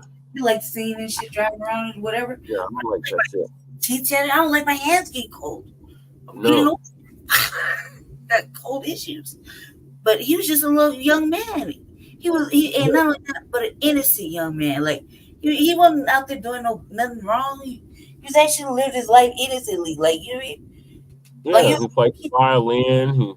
He loved cats. Quiet. He was your typical. Well, I don't even say typical. He was a safe Negro. Yeah. Definitely. And he thought that was gonna save him. And you're a victim of racism and white supremacy. Mm-hmm. They don't care about none of that shit. None of that shit. Your skin is your uniform. Mm-hmm. So that's all they see. Yep. And you can plead with them all you want. Come on, I'm a good person. I don't do these things. I'm different. He said I was different. I'm different. I wouldn't hurt a fly. And they did it. They don't care about any of that. They did it. And we, like, I'm gonna say it like this: I teared up and we tore up the city. You know, that shit was real fucking hard because a lot of bad things happen here in Colorado. You know what I mean? Yep. Like a lot of bad shit happens in Colorado, especially in Aurora. Like we had the theater shooting, like literally a couple blocks away from my parents' house. A couple blocks from my parents' house. You know what I mean? Yep. That the Elijah McClain thing. You know what I mean? A lot of bad things happened. When they pulled the little girls out in Aurora. Yeah. A couple summers ago. Yeah, and it was real hot. They put them on the concrete. Mm-hmm. Yeah, that was right by my parents' house. When they had the noose up over there on Mississippi, and they was trying to scare black people, right? Yep. A lot of bad things happened. Spray painting the garages with, the hard R word, the hard N word to drive people out. Yeah, this is fucked No up. ends allowed. Yep. A lot of bad things happen over here, and especially like some of the good areas. A lot of they don't even get reported. So long ago, no, it's still happening. And it still happens. Dude, you couldn't even go to the Goodwill and go behind the Goodwill, where you drop the donations off, without somebody trying to hand one of the brothers. Remember, they're handing the brothers nooses and the little black dolls with nooses on them while you take donations. Yeah. Try to spare them from work. Down by my house. Yeah. By my parents' house. A lot of bad shit. See, they just found them brothers dead in the alley by your house. And they still ain't released who they are, how they ended up dead, who killed them, any of that. No, man, they don't like I said, they're just letting shit happen over here. Like, it's not really quiet, but it's kind of weird, lately, the last 2 months. But if you go outside, you see everything. It's very live and direct. It's just very quiet. It's weird. It's just a strange feeling. And moving around at night, gets a little. I wasn't really ever worried about moving around at night lately. I would just say this: I don't listen to my music real loud, and I keep my head. I just keep moving my head, and I dress for the area I'm in. So no matter where I'm going, I can be loped up or I can be looking nice, but I dress for my elements, and they know that They know that I'm not gonna stop for them, and they know I'm gonna be a problem. So the police know that, and that's all. They need to be worried. You know what I mean? I don't fear my people. That's the thing. They want us to, they'd be like, "Aren't you scared?" I had a brother ask me the other day when I was cruising around. He's like, "Aren't you scared to be?" I was like, "So you looking kind of hard?" I was like, "Yeah, I'm dressed for where I'm dressed for my elements, dressed for where I'm at, where I'm going. That's for me. That's for me." You know what I mean? Right. So I'm gonna play this video real quick, Lady Check. I got like 3 more topics after this. So this is a quick update of McLean, the trial with the paramedics. I don't think he did anything wrong. I can't wait to see him here shortly. Even before the trials, the actions of the paramedics on duty the day Elijah McLean died have been questioned in court. It was the enemy that Can you turn up a little bit? This is as loud as it's gonna go. In the previous trials, defense attorneys for the police officers redirected the blame from the officers to the paramedics. There is one, and only one, undisputed cause of death in this case, no matter how many sequential dots that they will ask you to connect. And that is a lethal injection of ketamine. In the trials of the officers. So now they're just passing the buck. Oh no, it wasn't the officers choking him out and then going back to the site and reenacting that, and how that didn't get in the court is beyond me. But the officers involved in the shit, they choked him out, and then the paramedics came and shot him up with ketamine, and he ended up dying right there on the scene. And everybody talking about, we don't know what happened. It was them. The police were like, no, it was the paramedics. The paramedics were like, no, it's the police. But the narrative has never really changed. Even whatever they're saying right now, it really didn't do any change. And you already know that they're going to try to slide out of it any way they can. And again, with the mother, forgive, and asking the dumbest questions. It's like, you don't got to forgive, man. If you really, really, really wanted justice, then you would pursue justice by any means necessary. Right. If you do it the legal way. Right. I mean, we try to do that with you, and you just like all those efforts did not matter when you took the settlement, and then act like you got to ask these weird ass questions. That's terrible. Right. Finger was continuously pointed at the paramedics, not just by the defense, but also by prosecution witnesses. So the focus by the paramedics' lawyers is going to be to try to deflect some of that blame back on the officers. 9 News legal analyst Scott Robinson. The same officers they just let off. Like, only one of them got convicted, and they convicted him of what? It wasn't even murder. It was like manslaughter or some shit. Yeah, it wasn't shit. I just want to say this real quick, just for the sake of disclaimer. This is my personal opinions. Like, I feel like if something was wrong with me, like I don't really think I don't think anybody should take a settlement when there's just something like this happen, like it's an active murder, like they murdered them. I don't think anybody should take a settlement. I don't think you should just do the forgive and we'll hope and pray and all that other shit. These are my opinions. Because I just if you see me like this, I can't. I'm not all money's good money. And not all good money that comes from a good place. And you can't replace something that, you had 15 to 17 years of life with $15 million or whatever the fuck it was. You can't. It's just ridiculous. So in my opinion, that's how I feel. I just have to say that because, motherfuckers always try to cover me about thoughts and opinions. I really don't give a fuck, but that's me. I don't think you should have. Period. Do what you want. Carry on. Now they're talking about on the local news right now. They're literally showing the same clip.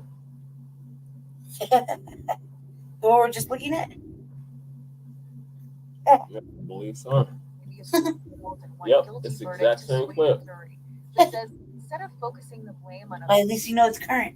The defense to focus on the autopsy report. One of the odd things about this case, and I'm sure the defense will emphasize, is that there was an initial autopsy report that was very, very different than the revised or amended report, which placed the blame on the administration of Kennedy. Yeah, they doctored it. They doctored the whole report. Like, how they didn't ended up was not admitted in the court is beyond me.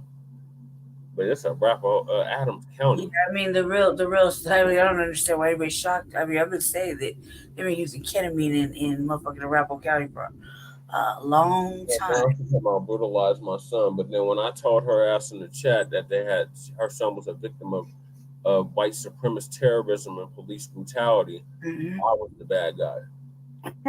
I mean, why did we protest for that long? That's exactly what everybody was saying, because that's the fact. I think people just forgot that they were there. She was there. She's a straight up mammy, because my son, they tortured my son, get away with murder, and they're passing on. I mean, what you do with the money, because you should still look at shabby like a motherfucker, like when we was older. I mean, come on now, like you took them, you gonna say that, but you did this, right? You're there, but you're not really she didn't make no scenes in the courtroom. No. You know what I mean? She didn't get up there and be like, that's bullshit. Like, you just start acting out and really chase some shit. She didn't do that. Calm down, man. We're gonna have to hold you in contempt of court. None of that. You gotta do, man. Like kicking shit around and fuck this or man, anything. You could have just showed some, like look at her, like she just. I saw it coming. No, that's what I said about the motherfuckers that lose their kids and they don't cry no more. Yeah. Yeah. Sad state of affairs. I brought that up earlier with Shittenhouse. Mm-hmm. With the fake ass tears he was calling himself making. His mama trying to make them tears too. Yeah. The white people don't cry, family. They just crunch up their face and make the noise, but they don't cry. No tears fall. No tears actually fall off their face. But they do matter. Their white tears do matter.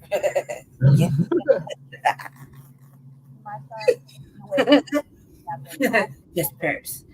That's on you, baby. White tears matter. The medical professionals, they were still supposed to do their job. I mean, I'm like, weren't you supposed to do some job too? I mean, like, fuck, man. You set your son up for failure. Exactly. But not only that, but I mean, the people need to see more. Yeah, let your son know that we're at war and they're gonna fucking kill him because of who he is. Right. Right. In Sundown as Aurora. Yeah, in Sundown Town, Aurora. Mm-hmm. Man, they was taking pictures and smiling and they did a lot of shit. They did a lot of shit. Pigs. Y'all had the audacity to go back to the scene of the crime and take selfies of them choking each other out, reenacting the choking moves that they used on Elijah McClain, and posting that shit up, and none of that was admitted in court. Mm-mm. No. That's what I'm saying. I'm like, you can't say justice wasn't had. You accepted the justice when you accepted what they gave you. We tore up the motherfucking city wanting the justice to, really, for you. And you just basically shit on everybody and then ask the dumbest questions ever. Because punk ass George Brockler, he wasn't trying to look at this case. Mm-mm. They just swept it under the rug like, That took forever to get that case looked at. Ain't nobody gonna bring this out. We didn't have nothing to worry about. Right. It took forever to get that case looked at. Mm-hmm. But still, even after that, it took forever to get this case to go trial. Forever. Yep. Then she just like shattered everybody's face. Elijah McClain was killed in 2019. Mm-hmm. Yep. George Floyd was killed a year later in 2020. Mm-hmm. So for a whole year, they were acting like this never happened. Right. Right. Everybody seemed to forget where they were. Where they were at that time, right? For a whole year. Mm-mm-mm. Indictment, paramedics overestimated McClain's weight and gave him a dose of ketamine appropriate for someone much larger. They shouldn't have been shooting him over ketamine in the first place. That's for fucking horses. Mm-hmm. Not for people. For horses. Yep. And trust me, they don't mind putting it in black people, especially in jail where nobody can watch them. They don't give a fuck. They don't care about poisoning black women who carry babies. They don't give a fuck in there. That's in jail. I see it with my own motherfucking eyes. Mm-hmm. Ketamine is a motherfucking dangerous thing. It's like fentanyl. Just in a syringe. Worse. Hey, just a quick update. I'll give you an update on happening with Elijah McClain. You're going to have the opportunity Killer's trials. So we're going to move on to Lumumba. So Lumumba decides after his son gets killed, rest in power to Lumumba says Jr. Oh my God, we're not ready. Oh my God. That he was going to feed. He's been doing this apparently for a number of years, but yes, this time without his son, 1,000 people in Aurora. Yeah. Oh, how nice. Okay, good. Because I don't want to talk about the shit that happened, on the board meeting. Yeah. I don't want to go into that, man. But I did reach out to Lumumba because we don't know each other. We were on the same age. But I didn't do it when everybody was photo opping. I'm one of those people that will reach out quietly behind the scenes and let you know, hey, that's terrible. Plus, my people know his people, and they just happen to be with with the son and with the family when the shit happened earlier in the day. So, but that's it. I mean, that's for us to know, because everybody act like we ain't shit over here. We just don't know people. We just don't have family and friends and know everybody. So we ain't shit over here. But we know everybody. We know everything. Shit happened. Right. So my family was actually kicking it with the son and shit. Well, like at the mall, like they was kicking it earlier. Yeah. Before it happened. So, I I reached out, you know, when I had the opportunity, but not. He was on the board on the board meeting when we was actually supposed to be on the board meeting. You know what I mean? And so that was the chance I had because I'm always sick. But everybody else, you know, they just show up when the fucking cameras are rolling. This is one of those, you know, board meetings that we sit on. Yeah. There really only a handful of people that are invited you can see. Mm-hmm. So it was like I told them, you know, and and that was that. And I don't want to get into the aftermath of that, but you know, I think he received it well. You know, he was like, "Yeah, I think so too," and that was a good part. But then after that, I was like, "Whoa, whoa." Yeah. So after all of that, after tragedy, Aurora Community Leader helps distribute 1,000 Thankstaking Day meals. That's a rip. Yeah. For many more Thanksgiving dinner giveaways, including one where a Colorado man is pushing past his own tragedy to continue helping others in need. Our Gabrielle Franklin has more. The founder of Heavy Hands, Heavy Hearts, Lamont Sayers, spent the holiday as he normally does, handing out food to those who need it. Only this year, he was missing one of the main people who helps him do that. Dear Lord, I ask that you come in the midst of this prayer right now. God, I just ask that you bless the hands that prepared this food. Working through tears. You're welcome. Enjoy. This is our 8th or 9th year doing this. Speaking of, I sent a thank you card to the people that brought that. This is the first year. Oh, yeah? Yeah. Doing this without my son. Lamont Sayers and his organization, Heavy Hands, Heavy Hearts, in partnership with community volunteers and groups like St. Andrew's United Methodist and Aurora PD, we actually make the to-go plates, and then we hit the community to pass them out to the people that need it. How you doing, brother? Happy Thanksgiving, man. give out hundreds of to-go plates to people who may not have access. You want some food? Sure. How's the lobster going, brother? To a hot meal. Man, man. Volunteers like Ava Williams and her mom, Nikki Lanford, saying being a part of this work is a rewarding experience. I want to do this maybe when I get older because I feel like ever since we started doing this, it's been kind of more fun and just more enjoyable than just sitting at home. Sayers' son, Lamamba Sayers Jr., was shot and killed this past summer. Sayers soldiering through his own pain, doing the work he loved to do with his son. Something community members say is worth taking note of. You know, a lot of folks don't stand on their business, but you got to stand on your word. So I appreciate him for that because he stand on his word. Most folks don't do it. They just talk, but they don't show action. So we got to have more action than talking. But when you have somebody who's like Mr. Lumber who does the action, it's bigger for our community. I just wish we all come together more. And community members hope that the community steps up for Sayers and does something nice for him, given all that he's doing, especially during challenging times like today. Reporting in Denver, Gabrielle Franklin, 2 Prime News. I don't understand. Like, I thought I mean, when he made that, so let me back the truck up. When he came back, right, because he was out of town when that happened. Yeah. And he put the fucking SOS out to the community, meaning them over there, far than them. So what they never showed up for him? Because I thought they showed up for the photo ops and to, you know, because he said something similar like that, like, you know, as for the community help. I'm like, what the fuck? Like, what you mean? Like, that young brother that was speaking, he was on Jeff's show. It was him and like 2 other brothers that was young brothers that was on his show like a month ago, and they were talking about it. They were mainly talking about music and how they were using the music to get to the youth and keep the youth out of trouble. Yeah.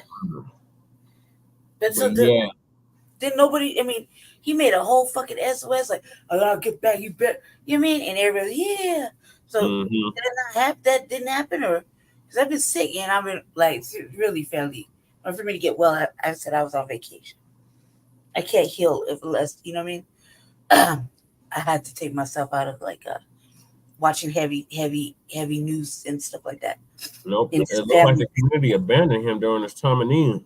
Now, see, if we ain't the only one, if that's true, I mean, they didn't take old boy that did it, right? They didn't find old boy, right? They did it. They found him. They arrested him? Taj said they arrested him. I'm just saying it. Like, this is for somebody they saying his praises. Oh, Lumumba, whoop-de-wow. Oh, we got you. For them to not stand on their word. Got dealt with. That motherfucker, he should have got dealt with immediately. I mean, and it's just the rhetoric, the narrative, like, we don't know. I'm like, come on, man. Come on, man. It's like, that's come on, man. Like, are you serious? Everybody know. It's not a game. It's like, it's so small and few between. Like, no crimes ever get solved. Like, you know what I mean? But where the fuck? It's like, why are we paying the police? The police don't do nothing. They're the ones that facilitate the crime. They're the biggest motherfucking criminals. But it's like, well, yeah, that happened. Let's just give Channel 31, 7, 9, and 2 a little piece of news. And maybe instead, don't defund the police, fund the police. Yeah, man. Like, nothing's getting handled. And true, nobody's really said anything about it. I mean, except for Taj, like here and there. But then that died off too. Yeah. That died off too. Like, well, what happened? And you know, Lumumba always did something for the community, and you know, he's always out there. So, if in your time of need, what are you alluding to, my brother? You know what I mean? Like questions, more questions, because that'd be something we would already know about, right? Right. Situation like when something happens to the community, motherfucker truck come up missing, everybody help out. Allegedly, they like you. We can't get help though. You know, like, but did they do him like they do us? Because that's really crazy. Because Jeff R was all up in the fucking crime scene, cuz like taking pictures, you know, the moon. You really. So if they dogged him like that, I mean, dang. Really lost the respect. It's like Brandon Cole. What happened with that? Yeah, that really is a pillar of the community. They did all the photo ops. Everybody showed up. Did the little photo ops. Did the little speeches. Nothing came of it. Yeah, and then no support after that. Like, you don't expect that to happen to people like them. Right. I feel like I'm kind of used to it by now, and no, it is upsetting, you know, when we see it to us. But I just think it's because we just too empowered right now. You know what I mean? Too charged up. You know what I mean? Right. They can't handle it. Like, they want to always try to simmer us down, I guess. I don't know how else. They want to simmer us down. Yeah, too black, too empowered, too black, I guess. Like, righteously, you're like too much. Too fuck that. You know what I mean? We're not going with the program. Yeah. Coachable. Yeah, coachable. Yeah, shout out to Lumumba. Shout out to Lumumba, man. Lumumba could reach out, man. Yeah, it did leak out there. There's a lot of people that would have went hungry that day, that were able to get a good home cooked meal. So. I was a recipient of that. I sent a thank you card and a letter of appreciation. Like, you have no idea. You know what I mean? Thank you. Yeah, we were recipient of that from Jeff Fart. Yeah. No matter. Wherever it went, they came to this area to do it. Yeah. You know what I mean? And they had to be like, I was like, oh, okay, yeah, here you go. Thank you. Even though we did something we don't really celebrate, but thank you. Feed us. You and everybody else. So now, Lady Che, we have arrived at our Unhoused neighbor news. Go ahead, because I was go ahead. So, Johnson, the one that they selected to be the mayor, He declared a state of emergency his first week of office, and they have to vote on it every month to keep it going. And last week or the week before last, they voted to keep it through the end of the year. So he has this plan. I'm just going to quotations plan that he stole from us to house 1,000 people by the end of the year. And to date, he's only housed 292 people. Hey, you know, when I go up to that town hall, I got at least 10 people. Let's see how serious he really is. I like literally got like at least 10 people, all black, he could house right now. At least 10 right here, right now. So, how serious in that really his is. efforts to do this, the city is now purchasing all these hotels and motels, mainly in my district of District 8. But they're purchasing hotels and motels in other parts of the city as well. And they're basically trying to concentrate everything to my district and make it a homeless Skid Row. And we're not feeling that. It's bad enough where I live. It's a fucking hellhole. And we hate to see that happen, you know, anywhere else in the city. So Johnson has this plan to house 1,000 people by the end of the year. He's failing miserably. They just purchased the Hampton Inn, or Hampton Inn Suites on Hampton and was that Tamarack Square over there. But it's only going to be for families and LGBTQ. And then we got these goddamn migrants, since this is a sanctuary city, still trying to figure out where the black sanctuary is. Because we'd be in jail. That's not sanctuary, but yeah. That's I'll tell you, we're seeking sanctuaries because we committed crimes. That's the area.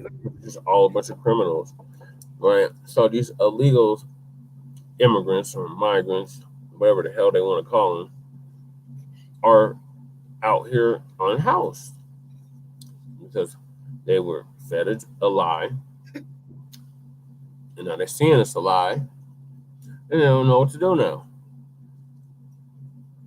Because they were told, you know, they was coming to green the pastures, and you know, they was gonna come get the bag, and they was gonna be good to go. They was gonna be put up in a shelter and then get housing in a month, and all they that. They were gonna come regardless. Like all the resources are dried up. They were coming regardless. So now they're unhoused and they're living in tents outside in the cold. So they had a action this past weekend where they're trying to draw attention to that at the Coliseum. And they're more concerned about these goddamn migrants and their children than the actual citizens who are unhoused, have been unhoused for decades, and their children unhoused for decades. They want to prioritize the migrants. So I was going to play the video of, because they're trying to make us feel sorry for these illegal immigrants that came to one of the coldest cities in America seeking sanctuary. And now they're freezing to death out in the cold. And they want us to feel sorry for them. And I have no pity. First of all, nobody asked us to come here in the first place.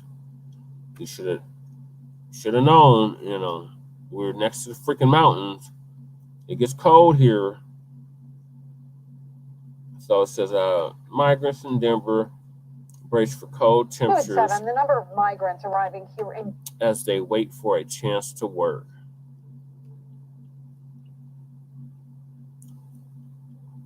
Let me share screen on.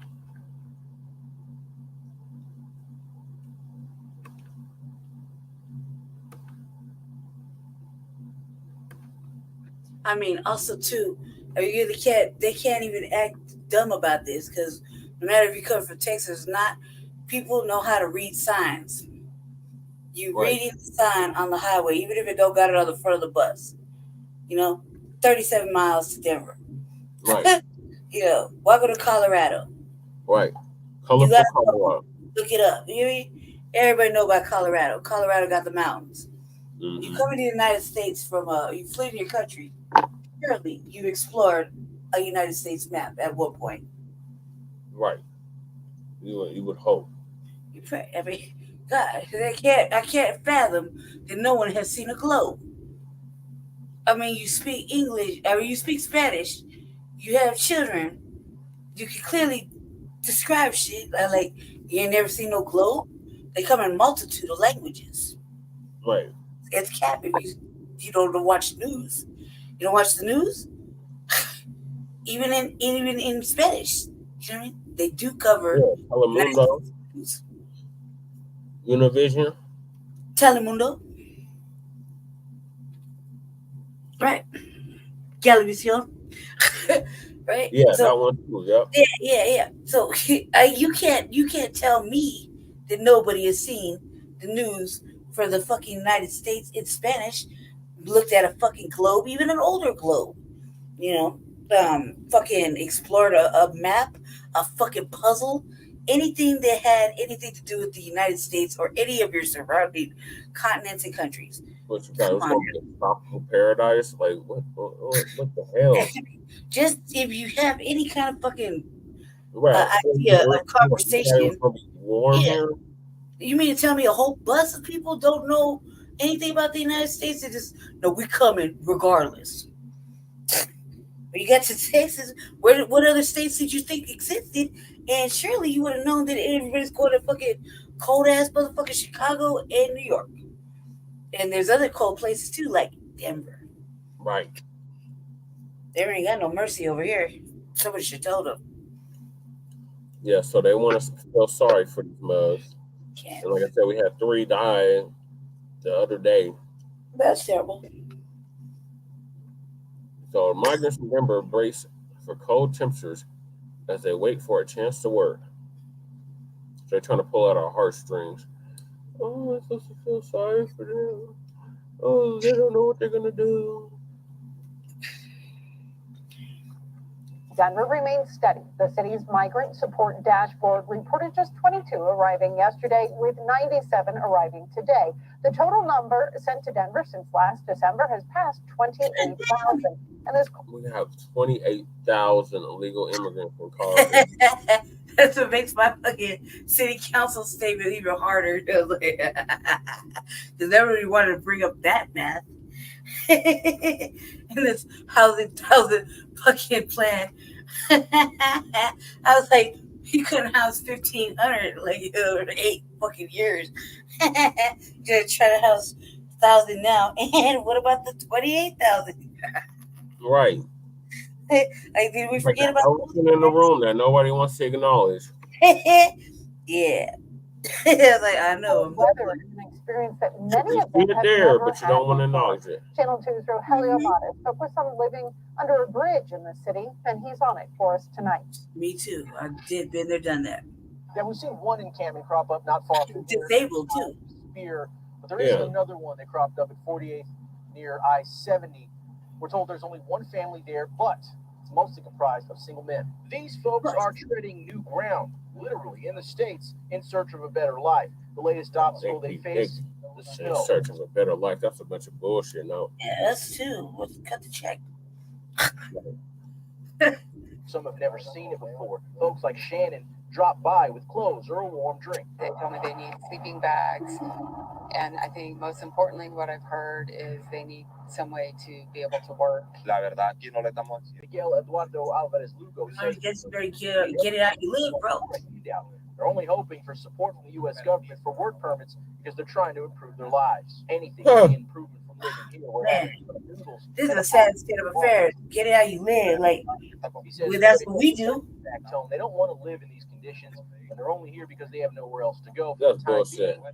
No, you got somewhere else to go. Your fucking country. Hey, you home, man. It's tropical there. It's warm. You got real fruit hanging for trees. You got trees.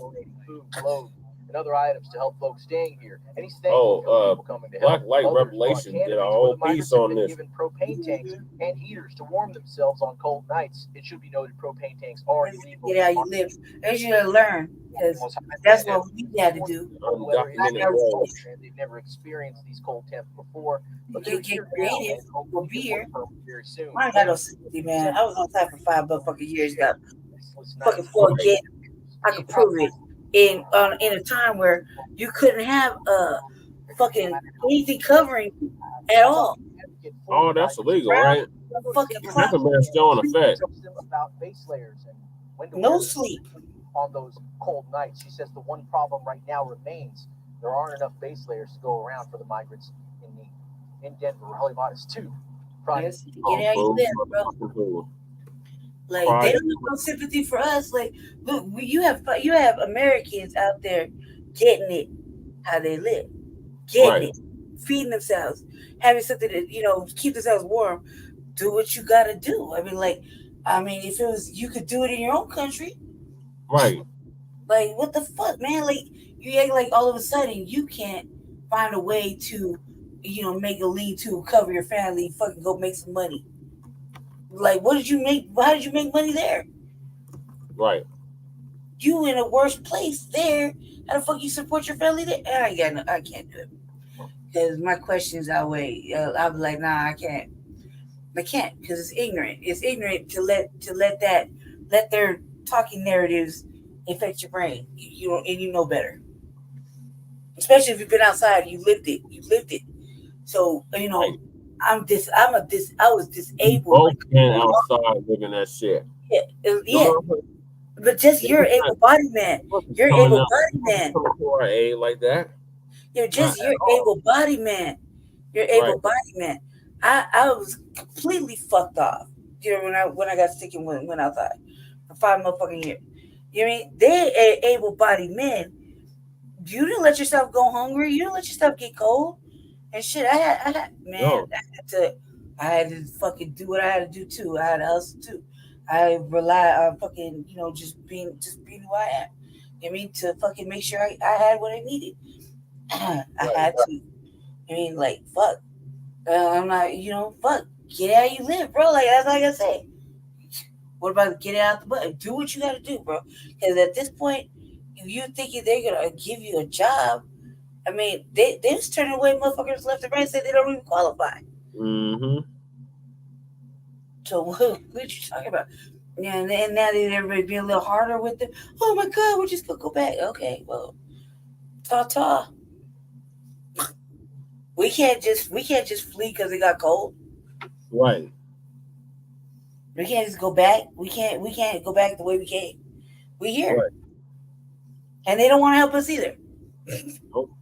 No, it's getting cold. What are we gonna do? How many times was motherfuckers over there at Sunny Lawson Park standing in line waiting for not only for the NOI to come and bring have the people bring coats and clothes and gloves and stuff, because they do come. The NOI brothers do come. Yeah, the NOI brothers. Yeah. And then all the church people come and they do the tables on the basketball court. You know what I mean? And we was right there, standing there, huddled up, all of us unhoused black family, just standing around. Hey, what you getting, gloves? I mean, they don't matter. Fuck it, I'm cold. Yeah, and D-Ho. Yep. We used to give out all kinds of shit. When you was there, and D-Ho fucking saved me fucking, I don't know how many fucking times. I don't know how many fucking times I could go in and fucking just stand there. And yeah, of course, I was talking to Jared, eat a meal, and fucking chop it up with you. But goddamn, man, when I needed to, when I fucking needed to, I don't have no gloves. Here's some gloves. You know, can I take this book to? Yeah. Can I use it? Yeah. You know what I mean? Yeah, man. It's that, I really wish that was still there. I really wish that was still there. Along with Impact. Right. Oh my God, the Impact Center. Like, they don't understand. Like, look, we don't have, here on the swell, we don't have research like they keep talking about. Right. So we do have to wait for some fucking good-hearted person to come by and throw some food at us, or maybe fucking gloves and mittens or whatever. You know what I mean? Ask us if we want some cold water, hot water, whatever. You know, we do have to fucking. One thing about Denver does, they will feed you. They will feed us, yeah. They will feed us. You can't go hungry here. Yeah, do come out and man, like you see how the migrants got a lot of fucking goodie packages. A lot of people were just, oh, they're here, let's help. They weren't trying to help us. Brand new clothes, they got brand new phones. Their kids went to school. They put their kids in school. They got motherfucking our children, our youth dying around the corner of the fucking building. They can't even let them in. A whole young man died around the corner from fucking yeah, there you go. Thank you. You know what I mean? And they wanted to act like they were going to do something, but they put these motherfucking kids in school. They had to take up. I couldn't even get into the doctors. All the doctors now suddenly speak Spanish. Yeah, all of a sudden. You know what I mean? And that's all we see. Jesse can't come to my house without the bus being packed full of migrants. Fucking migrants. It's nothing but migrants. Every time I go to Lady Chase's house, nothing but migrants. Like stuffed, packed, and rude. I gotta time it. I gotta time it correctly so I can get on the fucking bus with my goddamn cart. You know, they're like really asking goddamn bus. You know, I was taught that if you're gonna be somewhere, you better speak the language, right? I speak 5 languages, but to say this, they are rude. They don't even give a fuck. I'm trying to maneuver my shit in the little private space of the bus. Yeah. And, they won't move. I'm like, so I gotta get real ugly with them. I try to make them speak English on purpose. Yeah. I don't want to speak to them in Spanish. Not that I can't. It's like my 3rd language. Yeah. I don't want to. Right. You wouldn't let me get away with that in your country. Nope. You would intentionally speak Spanish and make me learn. Mm-hmm. So it's saying what's good for the goose is good for the gander. Right. But I'm an asshole for it. You're I'm not gonna be the asshole. You gonna learn. But everybody accommodated them. They accommodated everybody that comes here seeking refuge or whatever. Everybody gets an accommodation. We have a lot of refugees here. Sure, at different places, yeah. But with the people from the soil, can they get any motherfucking help? No, we got police terrorists and shit. No NIMBYism. My backyard. And motherfucking criminalization. You go to jail. That's as simple as that. They get everything. That's fucked up. Yeah, so shout out to Black Light Revelations, who's been doing this undocumented bros for about 2-3 months now. So he's talking about the migrant crisis and how he's talking about Eric Adams, New York. He's sending people over here now. To us? Yeah. Well, you see how we're handling it over here. They should thank us. They should really thank us, Jesse, on how we're handling that little situation right now. It's so cold. Everybody want to go back home. You're welcome. You're welcome. Because we definitely don't like to see us suffering. We're suffering. Still. It's a benign neglect. It's an example of benign neglect. Right now, but our terrible leader learned only about a quarter of them are eligible for social protection and work permits. Oh yeah, the Flee 2 movement. Yeah. That's funny.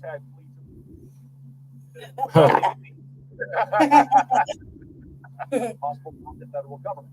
Jared joins us live now from the newsroom. The thousands who are not eligible. That is funny.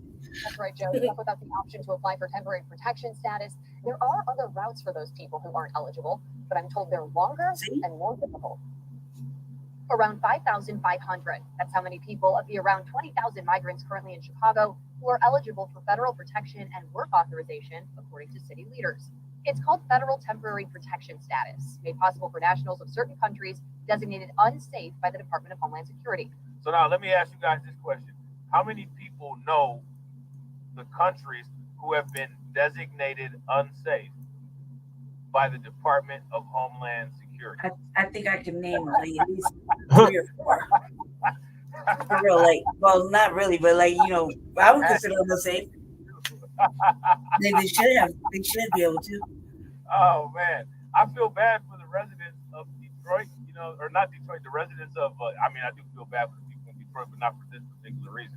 The residents of New York, the residents of Chicago, you know what I'm saying, the residents of all of these different places in Texas, because they out here getting flea tubed, man. You seen the streets of New York, you see the streets of Chicago, that is the flea tube movement. That flea tube movement took the Darien Gap like nothing. Like it was nothing. Whittles the Rug says they're about to start doing under the table work. Facts, and they're about to start doing this type of work. Cut it. What's that? I don't understand what the complaint is. Genesis, and the OG Genesis and Young Dolph type work. Right. Yeah, you live. People can only apply if they arrived in the U.S. by July 31st. If they're both eligible and approved, they can legally work and live in the United States for up to 18 months.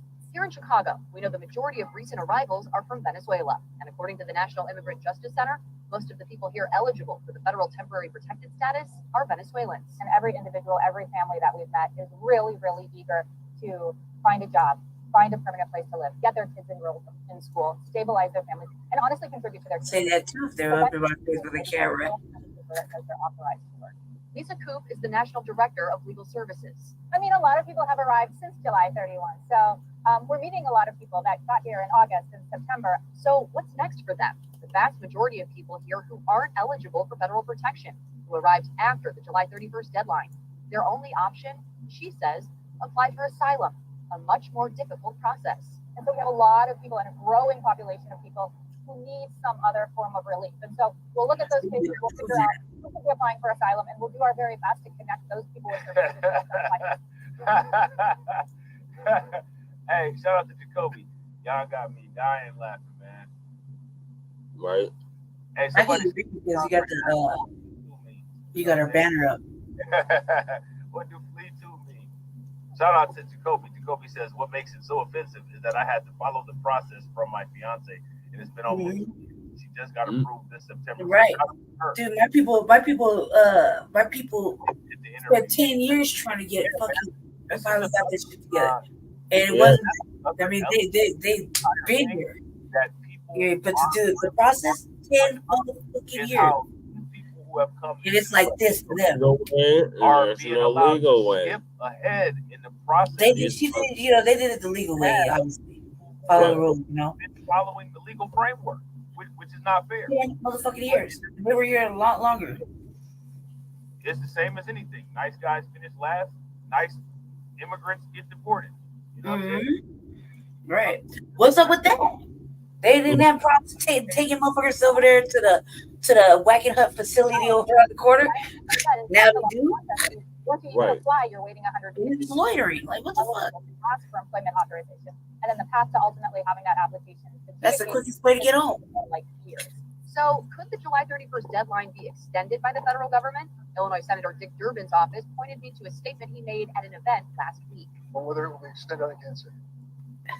I'm told the applications for temporary protected Yeah, status. you bring your children to a cold ass place too. You really wrong for that. With no plan. I'm gonna fast forward to Denver. State officials in the Yeah, so there's that. So a lot of these people. I feel sad for the children, you know, because the children ultimately they're gonna grow up to be like their parents. Stands now, families families have 37 days before they're forced out. Individuals will They can be tethered here. They're here. Anchored here, you know what I mean? Disappearance with the struggle. I gotta ask y'all this. Do you all notice that when it comes to the migrant story, some are now finding themselves on the streets with these freezing temperatures. Citizen Christian Lopez spoke with migrant families today asking for help. And look, you know, Venezuela got a lot of black population. You guys recall in the last Undocumented Bros video that we did, I'm pretty sure it was the one on this channel.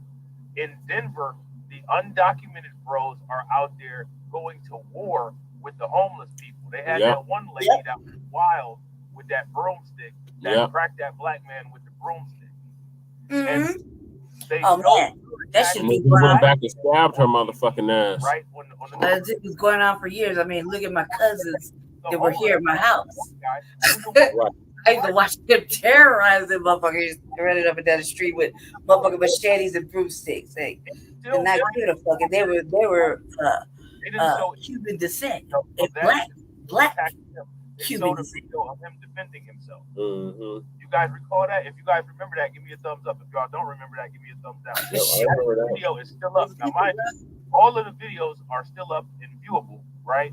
I think you just have to use the playlist. Yeah, you to covered watch that on the RBA. Yeah, of course.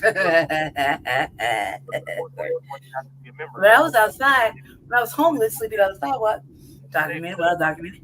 You know, my cousins, motherfucking Cuban, motherfucking, not biological cousins, but my cousins, Cuban, black Cubans, these terrorizing crackers. Your time at this Denver shelter is running out. When your time is up, they kick you out. That's the same Denver shelter Mm-hmm.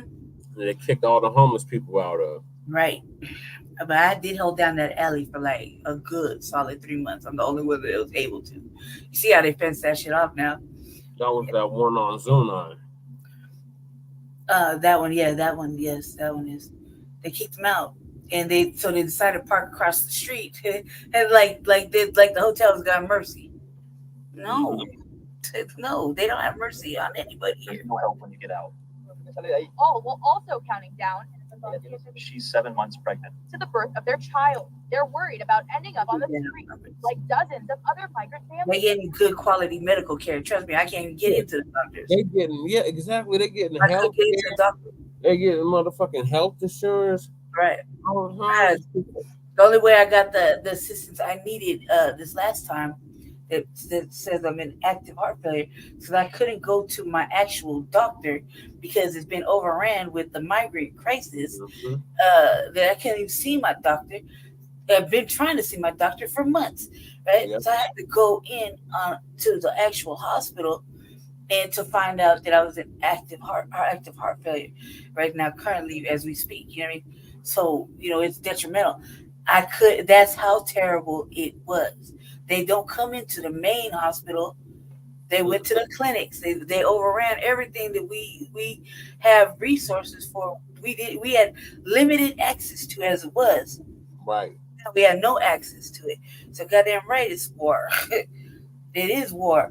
No, we don't want no children to freeze. So bad that. But you did this to yourself. You brought kids out here on your own through a treacherous fucking path. Yeah, and then you want to have tether anchor babies. Right, and that, yeah, man, no, and fuck no, and no. I mean, you didn't think that the people that have been unhoused, they couldn't get housed, they'd only get to go to jail as a source of fucking winter relief. Right? You didn't think we were going to just let this slide or anything, right? Call me a villain if you want to, but no, fuck no. It's unfair. Right. It's unfair. I agree. They don't even get food, laundry, nothing. But we're walking around clean clothes, bathed. The children go to school.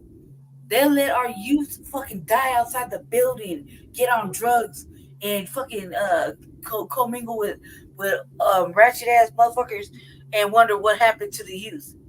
They'll let our children get like that. They won't let them go.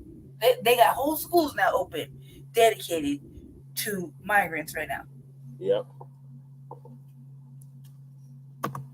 They got whole apartments with brand new stoves. That's what I was tripping off for how many months, Jesse? And you work your heat. Yep. We're living like the way we live. That's the ones that arrived prior to July 31st. Right. They just bomb rush the motherfucking port. Right. Look how me and Jesse living. We from the soil. Right. Of the United States. And then just so y'all know, they're not taking intakes no more. PCA. So You know how there was a process to get the case managers? Oh yeah. Well, like a stout or something. Yeah, they're not taking walk-ins no more. Well, they can't. They're overran. But they have their hand out and they still getting funded. Where the money go though? You know what I mean? Like they have so much money and yet no money. It really doesn't make sense, right? Right. Right. But when it comes to the unhoused that have been here trying to get housed, they get booted out of shelters and mistreated. It's fucking unfair. So yeah, I'm gonna say something about it. Jesse said it the best though. You've been saying. You prioritizing these males over actual citizens. Mm-hmm. Large encampment at Spear and Zuni. A lot of people outside who have been kicked out, they have nowhere to go. So they're out here with these temperatures. It's concerning because there's kids, pregnant women like her. Now remember, again, right, and shout out to my man TD Hip Hop Media. Me and my man TD Hip Hop Media were talking about a reason why this whole thing is taking place. And I don't want to divulge the entire conversation of what we were talking about, just in case he plans on using some of what we were talking about for his content. I don't want to give any spoiler alerts. Next time me and him have a conversation, I'm gonna have to ask him, if we could talk about it, or if he wouldn't mind me, dropping my thoughts on it. But there, if you ask me, is a particular reason why they're creating this appearance with the struggle. I gotta ask y'all this: do you all notice that when it comes to the migrant story, to the migrant crisis, all of the news stories all paint the situation in a particular light? Yep. I'm gonna ask you guys this: are the news stories about the migrant crisis always very biased in favor of the migrants? Yes. If they are, give me a thumbs up. If they are not, then give me a thumbs down. Absolutely. Now, the reason why I ask that is because there has to be a reason for that, right? So definitely, it's an agenda. There's a logical reason for that. So I want to ask you guys the question: what reason do you all think that might be? Money. Real quick, ladies and gentlemen, we got 41 people watching. Shout out to all. Money. Act of like we're doing something. Take a moment to smash the Well, like. our mayor did some real shiesty shit. Many families who are staying in these tents tell us that they were previously living in this hotel, but they were kicked out because their time ran out. They tell us the only reason they're getting by is because of generous community members like these who are constantly stopping by and they're going out their way to help them. donations. They're urging the city of Denver to do more to help. They tell us work permits. I bet you if they help all these people get work permits. Look, we have people dying and freezing to death in rapid numbers. They lose their limbs, a solution about everything, and they just pick them up, and nobody knows about it. You wouldn't see all of this out and here, right? we have to do something like a little memorial, like once a year. Yeah, and we still see all of that out here. And if you haven't seen all of this out here, you will later on in the video. Man, my question for you guys: it looked like how it used to look for us. Ready to the car? You got food? Yeah. It stopped looking like that a couple years back for us. As it stands now, families have 37 days before they're forced out. Individuals only have 15. While the city of Denver says it hasn't forced anyone out in the last week, clearly many are still left out in the cold. Hold up. That shit would have got put out. Fire department would have came and put that out. Okay, so here's my thing, right? Yeah, nobody wants to see any kids out there like that. But the only place that we can ask about why the kids are out there like that is why their parents have them out there like that. Exactly. Why did their parents bring them out there like that? Exactly. Imagine this, right? Not only are they out there in that Denver cold, remember, they went through an entire South American dangerous jungle. Right. They went through an entire South American and now they can't hang. Jungle. Yeah. It don't make sense, right? But now they had to deal with coyotes, they had to deal with all kind of fucking madness. Mm-hmm. They did it without any protection. They did it without cell phones and navigation. They went through the Indiana Jones jungle. How many people have ever seen the Indiana Jones movie? I have. That's where they went. They literally walked through that. Walked. I know you're not afraid of cold weather after going through that. It is bullshit, Rob. It's bullshit. That's what I'm saying. I ain't got no sympathy. You came all this motherfucking way. You battled coyotes, motherfucking robbers, the jungle, really, treacherous paths, fucking the border patrol. No tribe. Many times. And here you are now talking about it's too cold, and they won't give you freebies. Come on, man, stop the cap. Doesn't make sense. It doesn't make sense. It's a lie. Earlier this month, They'll say anything at this point. Hey, how many people saw that movie Indiana Jones and the Raiders of the Lost Doctor? Me. There's another word is like Kalima. Yeah. Go back and watch Anaconda with J-Lo and Ice Cube. You'll see there's one point where Ice Cube just looks confused and he's just turning his head. That's because he's seen the migrant caravan coming and he's like, man, y'all crazy. You know what I'm saying? But I want to know who's seen the movie Indiana Jones and the Undocumented Soul. I heard it had Harrison Ford in it. You know what I'm saying? My brother watches that one right now. He's watching the Indiana Jones movie right now. I swear to God, he is. Oh yeah. Harrison Ford and Danny Trejo was in it, and Harrison Ford get Danny Trejo past the had to get him past the border patrol in Texas. You know, it's like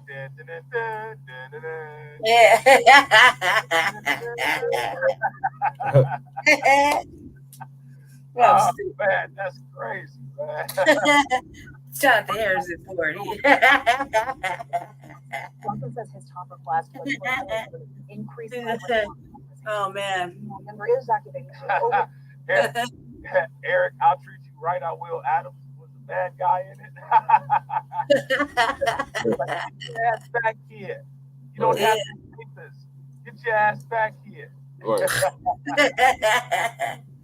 Danny Trejo was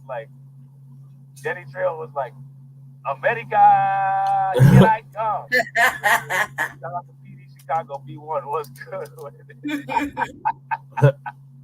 it. Oh man, I heard in part 2 of Indiana Jones and the Undocumented Souls, Danny Trejo was waiting too long in Chicago, and he got mad because it wasn't no shelter for him.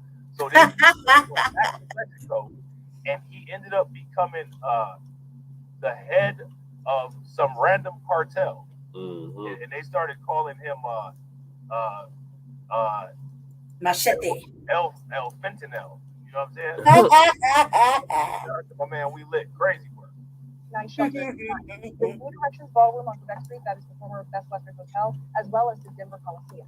Both locations. That shit writes itself, Rob. PM tonight through Sunday. Buses will take people there from the St. Francis Center on Curtis Street between 6:30 and 9 every night. Man, that's wild. So they hosted them at the Denver Coliseum. Yep. And at the St. Francis Center. Which is really crazy because you can't spend the night in there. So the thing that's interesting, right? No, and that's a super fun site too. They still want to go back to their home countries. Well, shit, I can tell you the quickest way to get there. Right now. One bus. Right now. No, they're still getting the red carpet rolled out for them. Yeah, but I can tell you right now to get back home.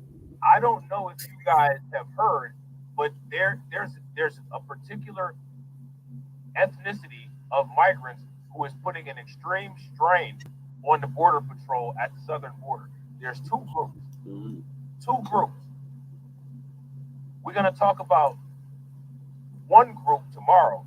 We're going to talk about the other group briefly today. Now, I want to ask you guys this question. How many people know who these two groups are? I'm going to give you a hint. Me, Asians. And it's not Latino. Asians and Europeans. Shout out to John for hitting the bots, being a bot enforcer. Appreciate it, bro. Sintober says south of the Bordarians. Indiana Jones and the Ungrateful Tethers. That's hilarious. All right. Oh man. Indiana Jones would go back to Venezuela. Little cargo plane. It's real easy. You just walk in the building. They'll let you in the back. You sit down, wait a little bit, about 2 to 3 weeks. They feed you. She'll be right back out. No questions asked. Go, you want to go home? Thank you. Come on in. That for True Essence, Zentober, and Shamika Gray. They got 1 out of the 2 correct. They got 1 out of the 2 correct. So let's check this out. Well, when it comes to the ongoing migrant crisis, incoming winter weather isn't the only hurdle U.S. officials are facing. An influx of Chinese immigrants and a terrifying incident at the northern border have authorities on edge. Now, here's my question: Why are the Chinese immigrants coming? And how did they get infiltrate? Operator 6, what's good with, bro? Infiltrate. Why is there an influx of Chinese immigrants here? And then you got to ask yourself the question: what are Mexico's border policies? How does Mexico just allow like all of these people to just kind of chill? You guys notice that? They got the shit down bad. They wouldn't got the route planned out. There's money right. They're taking a different route. You know, they do everything easy. They don't got to stuff themselves in no cars or nothing. They planned it out. Watch 60 Minutes. Yeah, PD Chicago be one day he hates steaks except Roman Polanski. So what's up with Mexico's policy? Yeah, exactly. Because man, you don't want to fuck up your laboratories. That's exactly what it's. You know what I mean? You because need how do you have all of these groups? How you think they make the drugs? Posted up in Mexico, right? And then the problem only starts when they start trying to get into the United States. What that must mean is that Mexico kind of just don't care. They just let everybody come through. And if they do care, you really don't hear much about their border enforcement, because you would think that if there's these border issues going on in the United States, all of the people who pass through Mexico, all the people who get to the United States have had to pass through Mexico. So you should be hearing about border issues in Mexico, but you don't really ever hear too much about it. Because of the kickback. Zentober said Mexico is modern. You know what I'm saying? They'll just let anybody run through. I believe it. And if you guys agree with Ricky, because I agree with Ricky. Ricky says Mexico is getting paid. Yep. What'd you say? I wouldn't be surprised. That's exactly what you just said. That's what I say. How you think that all this crime, guns, drugs, everything got to pass through Mexico that way sometimes? You know what I mean? You think they stopping it? No, they get the United States tried. That's why it would not behoove them to start any shit with Mexico. Government are so involved. They would be like, okay, cool. And our government just cut you off. Is intertwined as the cartel. You walk with your crimes now with no weapons or drugs. It's damn near indistinguishable. Our government is quiet, but you need us. The United States will sit there and point their finger. They'll wag their finger at Mexico. Be like, Mexico has all of this corruption. Mexico can't be trusted because of all this corruption. No, they ain't cool. And look at all of the corruption that we got here in the United States. And as we saw in the video that we did this morning, shit, told him how to get low down. Fucking months back. That was like, what did I ever say, Jesse? Months. It would not behoove a fucking stand off to the government. They'd be cutting off their own foot. In El Monte. Look, crime is a big financial funding thing. You just holler at one of her gang member buddies to come over and intimidate you. You got Villanueva out there in California. He's saying all kind of anti-black stuff openly with no filter, running a police gang right in the sheriff's department. Yep. So now we have the intermingling of all of these ethnic criminalities who are all anti-black that are now starting to merge and become one with our government. You know what I'm saying? Patrol has released a report that more than 24,000 encounters with Chinese nationals at the southern border. There were just 2,000 in 2022 and less than 500 in 2021. Joining me now for more on this is former. So here goes my question, man. Let's do the math here. How the hell did it go from 2,000 to 24,000? Right. Because nobody was telling the truth.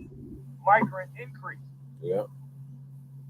Nobody was telling the truth. What caused that? They're acting like it's few and far between. Crazy jump. Don't worry, family. B and Jesse, we were calculating it and doing the math. We were on it, especially over here. Yeah. Jesse, let's move it along because you look like you're about to fall asleep. It's just the last topic. How does that work? Are we gonna what are we gonna do with this? Border Patrol. How long is this? I'm trying to play the demo part. 24,000 encounters with Chinese nationals at the southern border. There were just 2,000 in 2022 and less than 500 in 2020. Damn. That's a lot of number. Oh, look. It's Go Broncos. Yes, sir. Oh. Hey. Salute. Did it win? Yeah, we won. Where's Shabaka at? Shabaka been MIA. His Gators lost and we ain't heard from Shabaka. Oh. That's okay. Well, congratulations, I guess. Cool. So, I guess we can conclude unless you have something else to add, Lady Cherry. I have something to add, but I have it on the RVA. Okay. We can talk about that later. Thank you. Sorry I got excited and topped on late, but I was here. I made it here. I guess tap in for the RVA. I'm hoping I could do it tomorrow. I had a busy day, so we'll see what happens. But definitely gonna give them this work at City Council. Oh yeah, they're gonna get that work. I'm so excited. Yeah, so please stay black, stay dangerous, stay favored, and obviously get some rest, family. That's all I gotta really say right now. Thank you for watching. Thank you for watching. Yeah. Oh, and I wrote Cornell West a letter today. Oh, you did? Okay. I sure did. I ain't heard back yet, but I also too I didn't check. So, I did write him a letter today because I feel like if you really want your candidate to go somewhere, you gotta do your part to help them get there. So. Yeah. And I had questions, needed answers. Right. All right. Well, this is going to conclude season 3, episode 34, part 2 of the Front Line Blacc News, or Trey Foe, part 2 of the Front Line Blacc News. Lady Che will be back, or we will be back probably later on today, since it's now Monday, with the RBA. So make sure you stay tuned for that. In the meantime, make sure y'all like and subscribe to Frontline Blacc News on YouTube and Facebook. The Revolutionary Agenda on YouTube and Facebook. And Shabaka Black Experience Enhanced on Facebook and Twitter, now X. Yeah. EXP. And join us this Tuesday for Shabaka's Black Experience Enhanced. I believe we're going to be talking about shopping, getting shanked up. Yeah, I can't wait to find out the latest updates. And here's the number, 516-418-5996. We'll be going at 6 p.m. Pacific, 7 p.m. Mountain, 8 p.m. Central, and 9 p.m. in the East. So stay black, stay dangerous, stay empowered, keep your head on the swivel, Black family. We will catch y'all on future content, as Great Black Shark always says. Peace. And go Broncos. Yay.